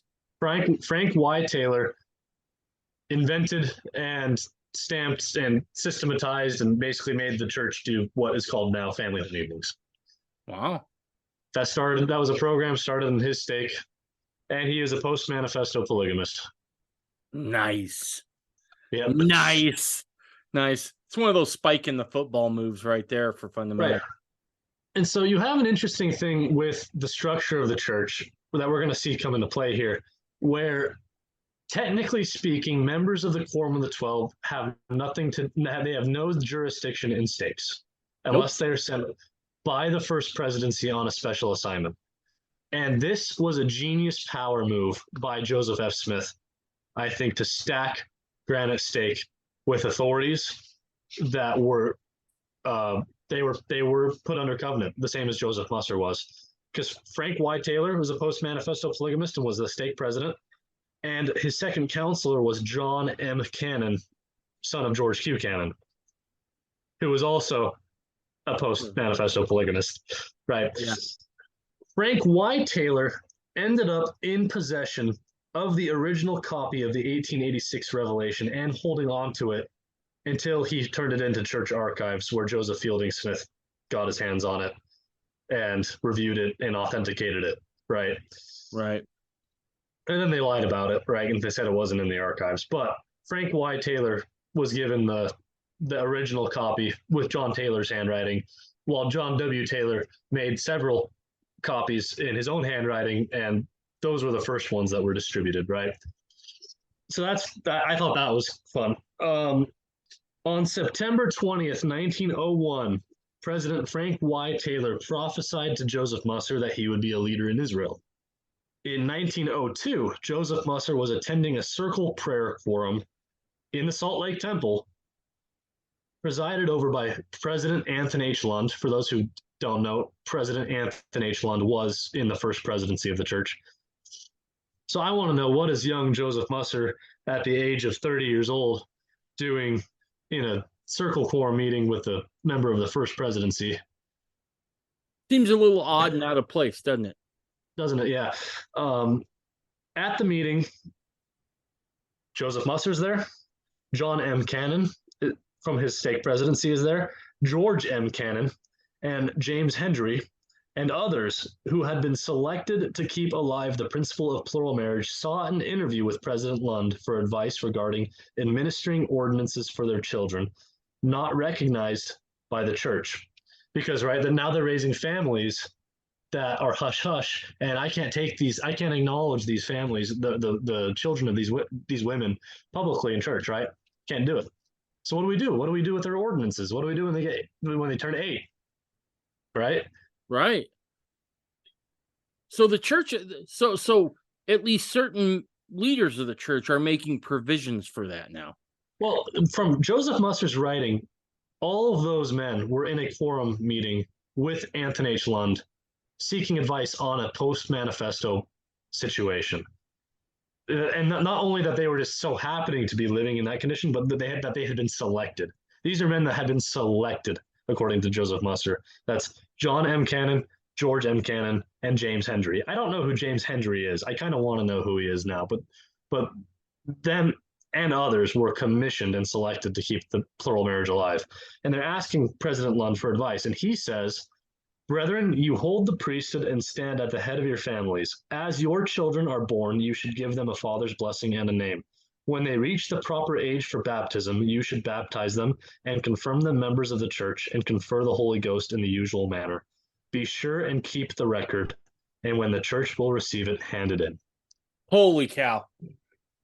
Okay, now this begins to change, I think, a lot of the perception, right? Is that sure. There's a clean break, so to speak, right? Even if it's not 1890, it's 1904 with the second manifesto.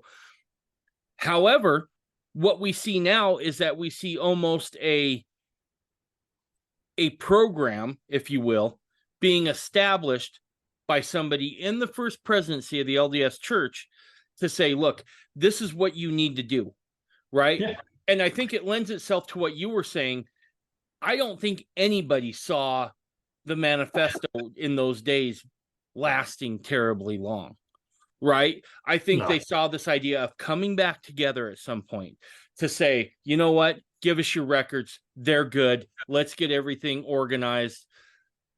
And, oh, geez.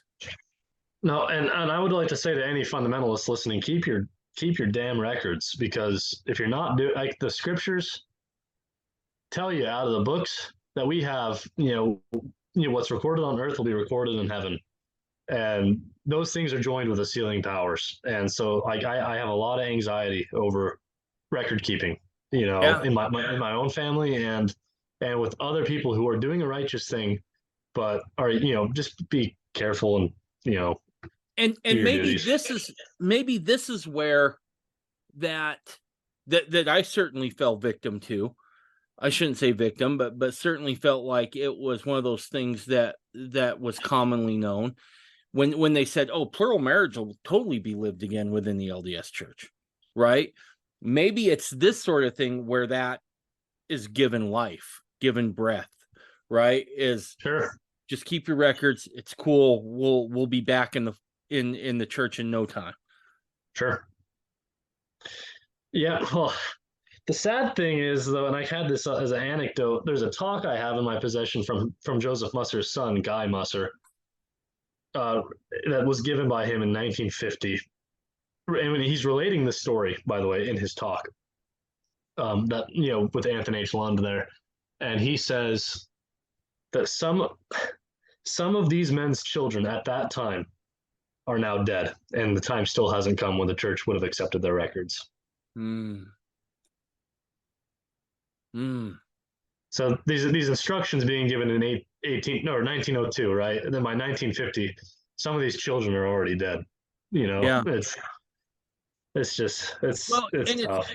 Yeah, because you can only imagine that first generation, Musser, the first generation of post-manifesto polygamists, guys seeking to keep the fullness alive,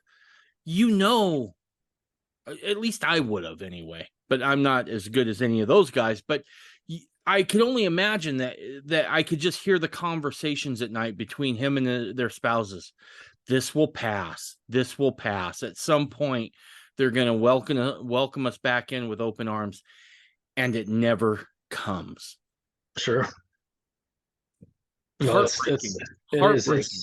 it's so heartbreaking, because I know for a fact later in his life, Joseph Musser, he didn't want to be at odds with the church. None of the quote unquote fundamentalists wanted to be at odds with the church. They just wanted the kingdom of God to roll forth, and they knew that these principles are what create a society that God can live in.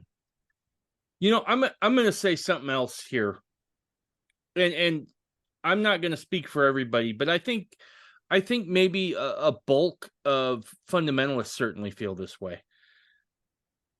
Look, if correct principles had been instituted, and there was that open hand of fellowship while living the fullness of the gospel again, I think a lot of fundamentalists would embrace that, right? Why wouldn't we? I don't know. It's sad in a way, because I got the feeling from that last statement you read that there was probably a lot of people who waited a long time for something they felt was promised that never came. Sure. And those records are now lost to generations. Now, how far we are, I mean, well over 100 years past that point now. Right. Oh yeah. Yeah, we're 120. Yeah. 121. So if you're waiting for that, I wouldn't do that. So don't pin your hopes to that horse. I don't think it's going to come in for a while. No. And so around this time, right? So Joseph Musser's just taken a second wife in a culture that is abandoned new polygamy, or the continuation of polygamy. And new polygamists are, I guess in some circles you're probably going to be viewed as a hero, but in some circles you are an apostate now, and it's getting more entrenched that you're that way. Apparently, some of Joseph Musser's new in-laws felt that way. His new wife's brothers felt that this was not right, and one of her brothers threatened to shoot Joseph Musser. I want to kill you. I want to kill you. And so, as a result, to save his life, President Joseph F. Smith sends him out on a mission to get out of Dodge. And so he spent a few years out in the Uintas to help facilitate organization of new church branches and Indian reservation affairs as the church was settling new colonies in an effort to move people out of the cities and into areas where there could be more agriculture. He was set apart by Joseph F. Smith for the mission on February 2nd, 1902. He returns to Salt Lake City in 1907 and was sustained as a member of the Granite Stake High Council on February 24th. So February 24th, 1907, he's back in Granite Stake with John M. Cannon and Frank Y. Taylor, right? Right. And he's a member of the High Council. 2 years later, 1909, Joseph Musser married his third wife, Ellis Shipp, reportedly under the personal direction of President Joseph F. Smith. So Joseph F. Smith told him to do that. And he says, and he writes, or it's recorded in Truth Magazine, Volume 20, later, under the direction of President Joseph F. Smith, this man again responded to the Holy Commandment and had his third wife, Ellis Shipp, sealed to him. And when the Salt Lake Tribune got wind of it, they wrote an expose on him. I love this. The Salt Lake Tribune wrote, Joseph Musser is a chief clerk and assistant secretary of the Utah Light and Railway Company. His father is assistant historian and political mouthpiece of the Church of Jesus Christ of Latter-day Saints. So that confirms what we're talking about, the spokesman, right? Yeah. So his father's the political mouthpiece of the Church of Jesus Christ of Latter-day Saints. He himself is a high ecclesiast in the church, though but about 40 years of age. He is a high counselor of Granite Stake, and as such passes on the differences between the saints of his stake, and his decisions are final, save that an appeal may be taken to the first presidency. The president of Granite Stake, Frank Y. Taylor, and his second counselor, John M. Cannon, are publicly known to have recently contracted plural marriages. So have the Sunday school superintendent and others of the stake. Wow.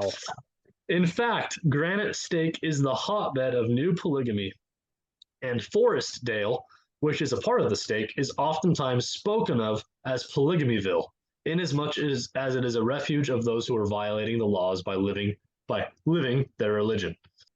So that's the end of the Tribune article on Joseph Musser. So he got their attention. Yeah, he did. Yeah, he did. And as a result of that, he got called into the Quorum of the 12 to talk about it. Okay, so what happens in that meeting? So it's 1909. So it's 3 years after the end of the Reed Smoot hearings, and Apostles Taylor and Cowley are dropped, right? And I hope everyone's getting all the names right, because a lot of big names show up here again. So he's on the carpet. And he writes in his journal, was requested, and I'm just going to, this is a journal entry that I'm going to read, and I'm going to try to read it as good as I can. And the grammar can be different with writing and speaking, so bear with me. Was requested to attend a meeting with President Francis M. Lyman of the Quorum of the 12 at the temple at 4:30 p.m. I waited until 6 p.m. when I was invited into the Apostles' Room, where an inquisition was being held by President Lyman and the following members of the quorum: John Henry Smith, Heber J. Grant, Rutger Clausen, Orson F. Whitney, David O. McKay, George F. Richards, and Anthony W. Ivins. Okay, side notes. Anthony W. Ivins is responsible for like the most plural marriages after the manifesto done in Mexico out of anyone. Rutger Clausen is a notorious post-manifesto polygamist apostle. In fact, he had at least one wife that was post-second manifesto that was sealed to him by Matthias F. Cowley. And John Henry Smith is there, who obviously helped Joseph Musser get into the situation, right? Right. Continuing with what Joseph Musser writes, object of the Inquisition, to get information regarding of the practice of plural marriage since the discontinuance thereof by the Church, also to array those now favoring the practice against it. Was grilled 2 hours by the brethren and declared out of harmony by Brother Grant and President Lyman several times. The proceedings were, in substance, as follows. I was asked if I knew Brother Alpha J. Higgs, who had recently entered into the principle. Had I talked with him and given him any encouragement or information on that subject? I answered, I have known him for years, personal friends. My conversation with him on the subject of a very general character. Yeah, so he's not admitting to details, right? But I want to note that Alpha J. Higgs is someone I want to research in the future because he shows up in early fundamentalism in the meetings, in group meetings, in 30s and 40s. Like he's there. He's in the priesthood group later. And from what I know about him is he was sent up to Canada to take a wife in 1909 around this time, right? And the apostles find out, and he got excommunicated the next year, like 1910. He was cut off like that. Anyways, so yeah, their conversations of general character. They ask him, "Do I know of his personal affairs?" Asked if I had talked to anyone about the subject since President Smith's statement in the Tabernacle 5 years ago. That's the second manifesto, right? And to whom? Had anyone talked to me? And who were they, right? Answer, yes, but any such conversations were of a confidential nature and I did not feel at liberty to divulge them. In a parenthetical statement, he says this attitude was strongly criticized by brothers Lyman, Smith, and Grant, but I could not change. And so you kind of see a little bit of a turncoat, unfortunately, with John Henry Smith at that point. Or he's playing, team politics. It's so messy. It's so messy. I mean, I'm even thinking about Joseph F. Smith here, right? Here's a guy who does issue the second manifesto, right. But when people approach him, we have several anecdotes, stories from people who request to enter the principle of plural marriage, and he doesn't say no. What he says is, well, if you can find someone to seal you, God bless you in that. Yeah, and then, or I know someone who knows the sealing ordinance. Right, like that. And then all of a sudden someone just pops up, right? And so it's so messy, and John Henry Smith muddies the water further, and so we don't get a good idea of obviously with Grant. I think we can make the assumption at this point that Grant is dead set on at some point this is going to go away permanently. Yeah, at this point, Grant and Lyman are done. They're done with polygamy. And the others aren't necessarily, and we're going to see that. And I don't think even John Henry Smith was done completely with this. And I like him enough with the work that he did with Brother Musser so far that I'm rooting for him on the other side. They ask him, have you heard anybody claiming that people could get in now, right? Get in the principle. I stated, I presume I could go out on the street and find 200 people who would claim that. Who are they?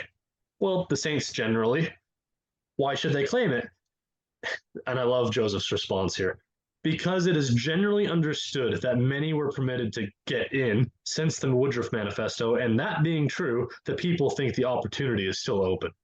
And they ask him, do you think so? Yes, I have an idea that it is. What right have you to think so?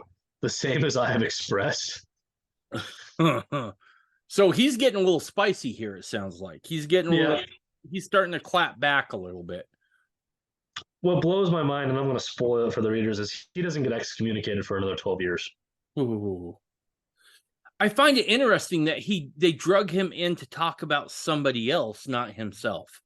Well, so far, right? Yeah. I mean, actually, in my recollection, I don't even know if they talked to him about his wife, right? But we're talking even after the second manifesto, according to Joseph Musser, Joseph F. Smith, who issued that second manifesto, told him specifically, go ahead and take this third wife, or, do it, I command you, or whatever. But yeah, they're asking about everyone else, right? And they say, have you ever heard any talk on the subject with President Frank Y. Taylor or John M. Cannon? Answer, these brethren are good and faithful men, having the spirit of their calling, and if you will ask them, I feel sure that they will tell you anything you need to know. And they say, but we are asking you. Well, I can't tell you. And in parentheticals, it says, sometimes spent in endeavoring to show me my mistake in not answering this question, but I still refused. And after that, they asked who could perform such marriage. Answer, I do not pretend to know, but President Smith had the keys and could authorize them if he desired without consulting anyone. Had he done it? That is for him to answer. So it's this circle of back and forth, back and forth. Would that authority have to come from him to either grant or revoke the privilege? I so understand. President Smith understands his affairs better than I do. They asked, have I ever talked with any of the leading brethren on the subject? Yes, with men such as President Snow, George Q. Cannon, and Apostle Merrill, all now deceased. Since 5 years ago, I talked with Brother Merrill.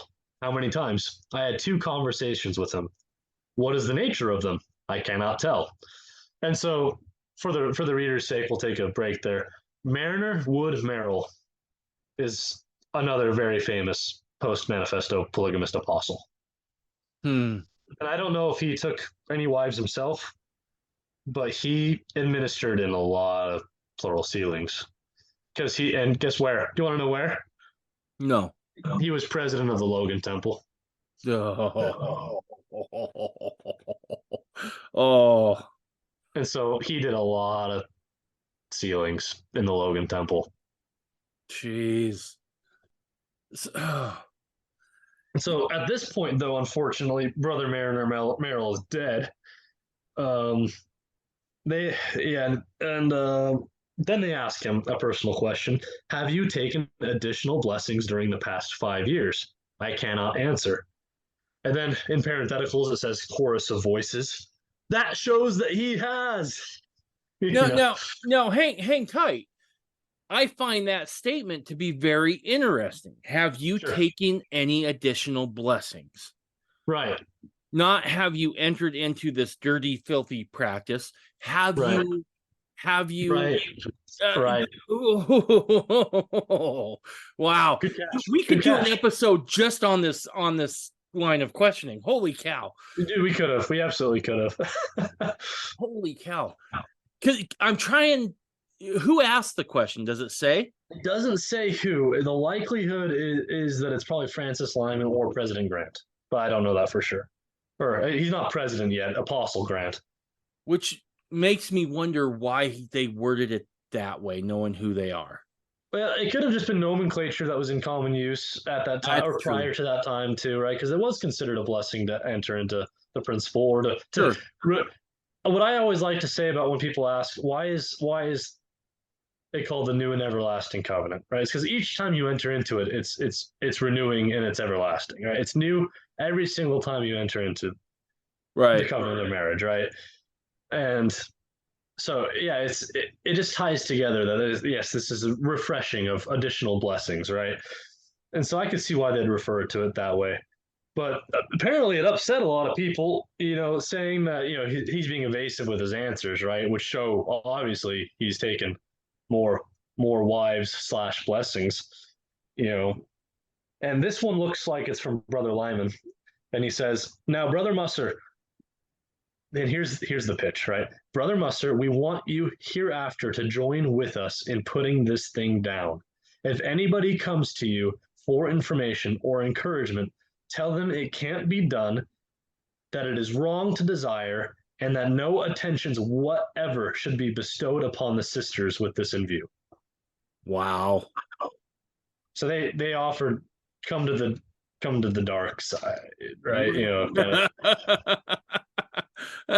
I'm just waiting for somebody to say execute order 66. No, that's the moment where I believe if he had taken that deal, we would have seen him in the quorum of the 12 apostles in the church. Right. No, that makes sense. That makes perfect sense. And his response is, President Lyman, I cannot do that, but I suggest if you have any instructions to give me, it should be done through my stake president, with whom I am in harmony and will endeavor to remain so. Bearing in mind, we know who his stake authorities are, right? And so here's a parenthetical paragraph that I'll read in from his journal on this. And it says, this answer brought out quite an animated discussion on the subject of authority, the brethren in the main contending that it was none of the business of the stake presidency what should be required by the general authorities of individuals. I took the ground that instructions might be given by apostles contrary to those received from my stake president, in which event I would be justified in following the counsel of the stake presidency. This position was endorsed in part as I brought forth illustrations, but as pertaining to the present subject, it was declared that I was wrong. So this, what this reminds me of? When Paul the apostle, back in the New Testament's on trial for, being Paul, I guess, and you've got the Pharisees on one side of the court and the Sadducees on the other, and they all hate the Nazarenes or the Christians, right? Right. And he gets out of custody by saying and declaring that, because of Jesus Christ, I have a testimony of the resurrection. And it sent the Pharisees and the Sadducees against each other, because the Sadducees don't believe in a literal resurrection. And the Pharisees do. And so through the fighting that resulted during this trial, the Romans then escorted Paul out, right? And so you've got this whole thing erupting in this trial about authority with the 12 and authority in the states. People are starting to fight over in the meeting. Meantime, here. Musser just kind of backs out real quietly. Yeah.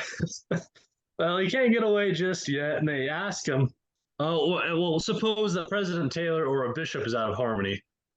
And Joseph Musser responds, well, you would remove the president if out of harmony, or a bishop, the stake president, would remove him. Well, have we not the right to go into your stake and set things right? And he says, yes, if you were sent by the president of the church.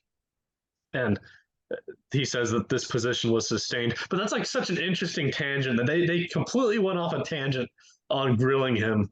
Right. To talk about true, like where are we authorized? Well, actually, though, I think this is very interesting, because I think this is the same time where we start to see the new hierarchy, if you will. Keep in mind, up to this point, the quorum of the 12 was almost strictly a missionary kind of quorum, right? If you read the Doctrine and Covenants, it's very clear. They are sent out to testify of Jesus Christ. No doubt. So they didn't have that standing. They didn't have that standing leadership role within the various stakes. And so I think this line of discourse is probably pretty apt for the time that we're in, where there's now beginning to be a redefinition of the quorum of the 12 and what they are to do. Absolutely. It looks like John Henry Smith is asking this question next once they get back on track. Do you belong to an oath-bound organization bound together by covenants and oaths to stand by each other? Answer: I do not and have never heard of such an organization. Brother Lyman says, don't you know that brothers Taylor and Cowley were dropped from their quorum for being out of harmony as you are? And then, bless Orson F. Whitney's heart, Orson F. Whitney interjects, saying, well, the saints don't consider that they were out of harmony, but that they were necessary sacrifices. Ooh. Oh, God bless Orson F. Whitney. And Brother Lyman asks, what do you think, Brother Musser? And he says, I feel just that way. And President Lyman says, what right have you to think that? And Joseph answers, because I believe there are others that were just as deserving to be dropped as they, but the necessity for it didn't seem to demand it. Well, who are they? I don't wish to mention names. However, I consider Brother Merrill and Brother Teasdale, now dead, to be good men. George Teasdale was another apostle who was heavily involved in post-manifesto plural marriages. And so Brother Musser is saying, well, you could have cut off Brother Merrill and Brother Teasdale, but you didn't do that, did you? Yeah. So what's their response to that? Apostle Clausen says, Brother Taylor and Cowley offered to harmonize themselves with the quorum. They admitted that they had been out of harmony. And then Brother Lyman interjects, I want this body of men to understand that they did not harmonize themselves with the quorum. So that's, Francis Lyman's getting heated, at this point. What do we know about him? Well, he's the son of Amasa Lyman, who was an apostle since the Nauvoo days. Unfortunately, Amasa Lyman was dropped and excommunicated in around 1860 during the Godbeite movement thing that we mentioned previously. And but I've read talks from him in the Journal of Discourses that I really enjoyed. I thoroughly enjoyed stuff I've seen from Amasa Lyman. And so Francis Lyman comes from good stock, and he lived the principle, and he was even he's a post-manifesto polygamist too. He had John W. Taylor seal a wife to him after the manifesto. I just keep coming back to the word messy. This is all really messy. Oh, it's messy. There's nothing. There's no clean break here whatsoever. And there's I don't want to get too far off in the field because we're talking about Joseph Musser, but there was a point when John W. Taylor was out in Canada, and it was during the Reed Smoot hearings, right before it, and President Joseph F. Smith had just been subpoenaed into the Supreme Court to talk about all this nonsense. And President Lyman's like, all right, I'm going to get myself to Canada and I want to drag John W. Taylor to the Supreme Court and testify, right? And he's going with them basically. And he says, Francis, I just want you to know that I'm going to tell everything. If you bring me there, I'm going to say everything I know. Right. And then Francis Lyman was like, all right, second thought, you stay put. Dude, this might be the best episode that I've ever had, where we are breaking down the players and breaking down the arguments. If there's one thing we're starting to see out of Musser's, I'll just call it what it is, ministry, is that he seems to, by his being faithful, he is forcing these conversations to now be had. Oh, yeah. And we can see the split now beginning to form within the quorum of the 12 apostles. Right. Yeah, and it's unfortunate. It's in this short time period from about 1900 to 1909, the majority of the members of the 12 were for new polygamy, new celestial plural marriages. But then they start dying. You have George Teasdale, Mariner W. Merrill. We have Abraham Owen Woodruff. You have Brigham Young Jr. They all die. Then you have Matthias Cowley and John W. Taylor, who are dropped from their quorum. And so that's 7. That's 7 out of 12 right there. And then you have what? that's the majority, right? I Right, mean, right. And that then you is have you have new people brought in to fill the gaps. right. Heber J. Grant probably being one of them. No, he was already there since 1882. Okay. No, he was in there forever, dude. But he also and so like we know that Heber J. Grant and Francis Lyman were not opposed to new polygamy originally. In fact, Heber J. Grant went on record in the Supreme Court during the same hearings that I mentioned earlier about John W. Taylor being dragged to testify, but he said it's not a good idea. I want to expose everything if you do, bring me. At that same time frame, Heber J. Grant said, "Look, I want to keep taking wives until I have a son."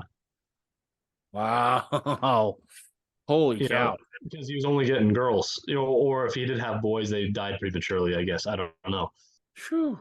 But yeah, so you have the vast majority, and you have other sympathetic people like John Henry Smith. Anthony H. Lund is still a member of the first presidency, I think. You have Anthony W. Ivins, who's probably a member of the first presidency at this point, but he's kind of turning against it at this point. Now, you have Roger Clausen and you have Orson F. Whitney. Those are kind of the names that are kind of sympathetic at this point. So where were we? Yeah. So Francis Lyman freaks out, says they were not trying to harmonize themselves. Speaking of John W. and Matthias Cowley, in a parenthetical statement, Joseph Musser records that I was pressed for an answer that I would place myself in harmony. I promised that should the occasion arise for me to answer a brother's inquiry as to how he might get in, I would be willing to tell him how the quorum of the apostles stood and President Smith's statement. And should he still want encouragement, I would encourage him to lay his case before the Lord in prayer. To this, most of the brethren strenuously objected, some making light of prayer on the subject.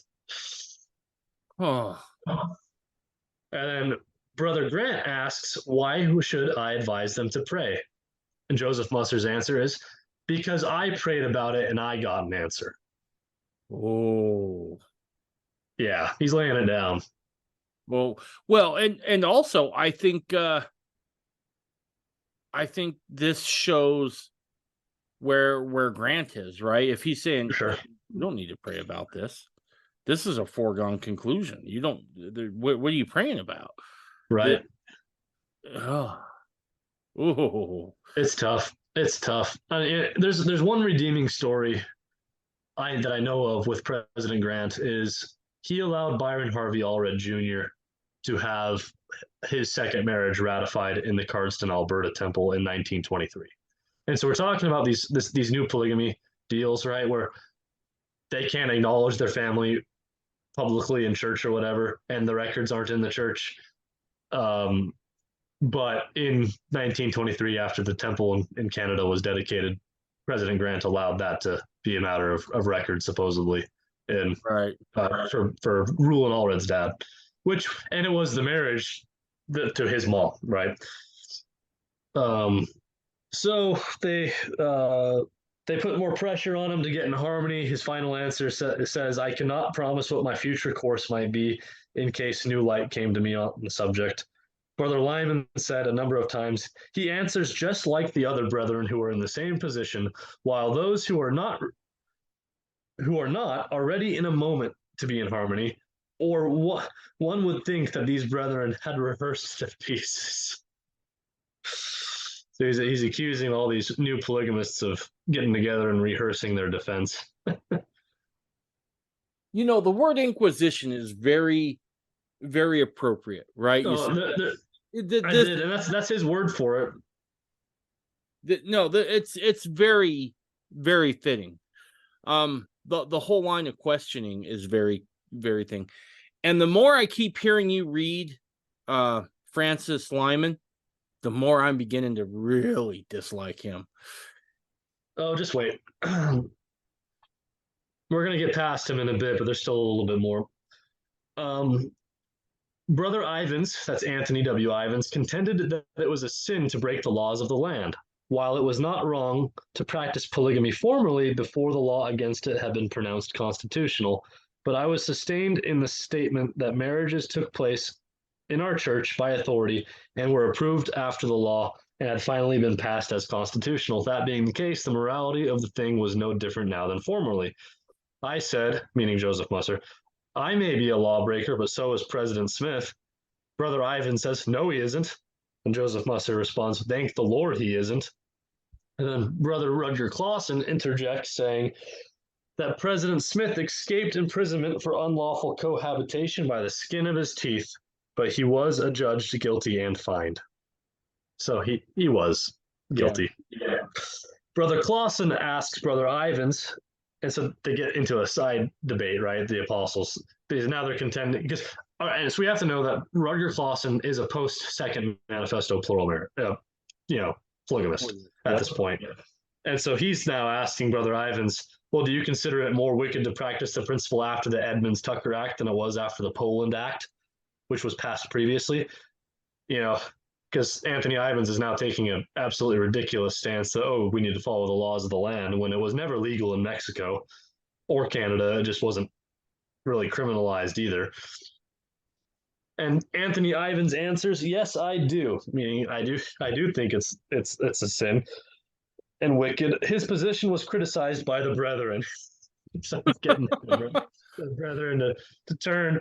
And John Henry Smith states that even after the Woodruff Manifesto, some of the marriages were authorized in Mexico, whereas Brother Taylor and Cowley went wrong was that they were doing it in the United States, right?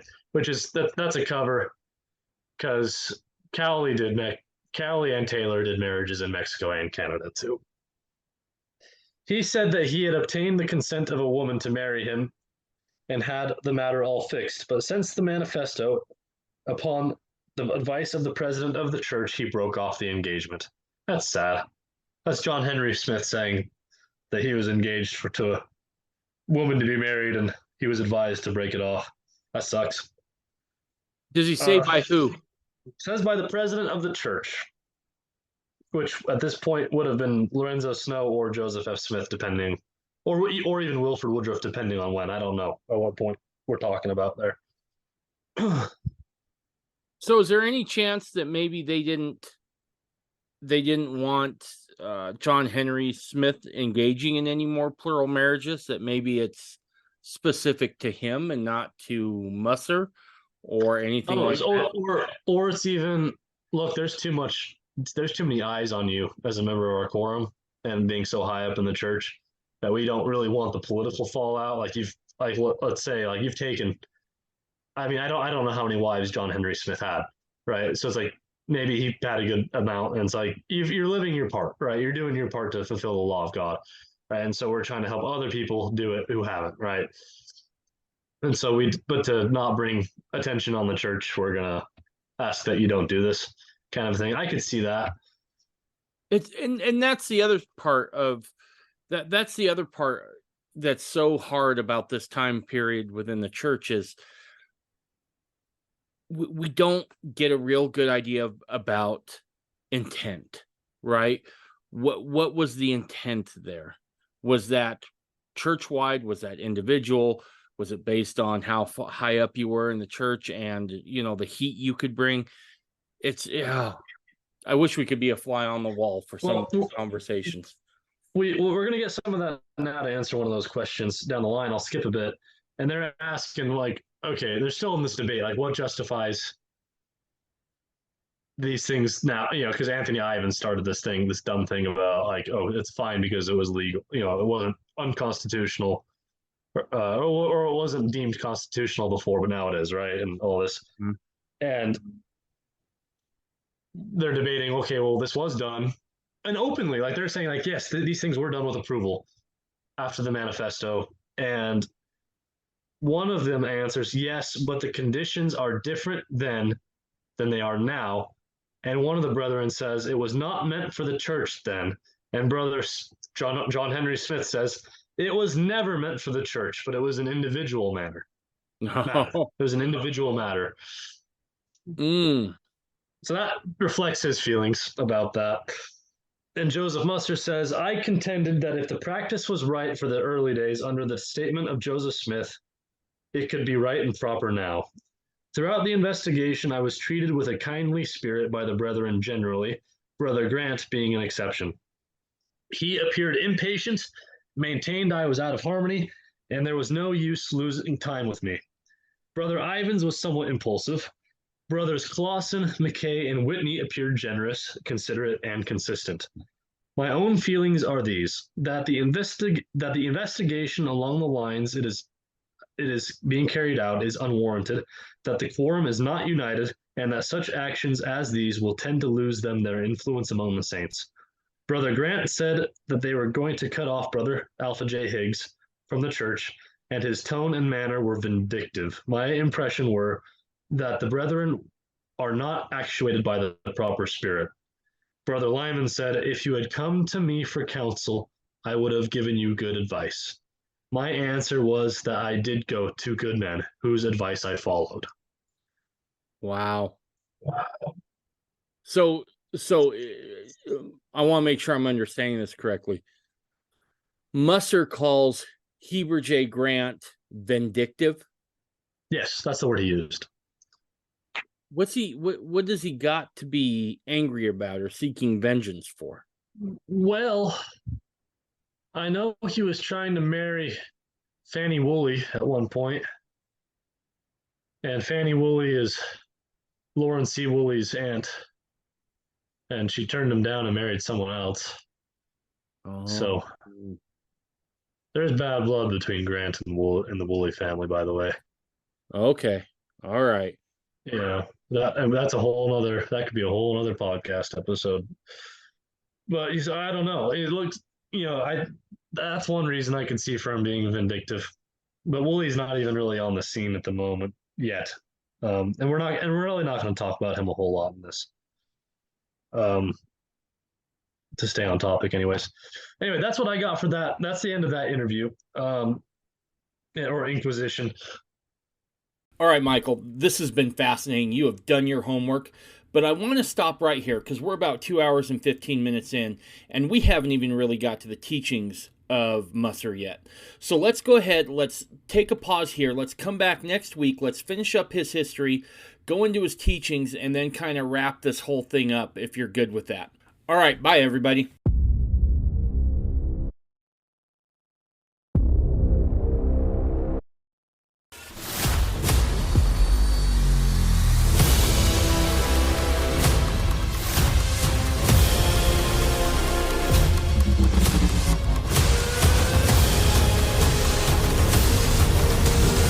You're listening to the Mormon Renegade Podcast.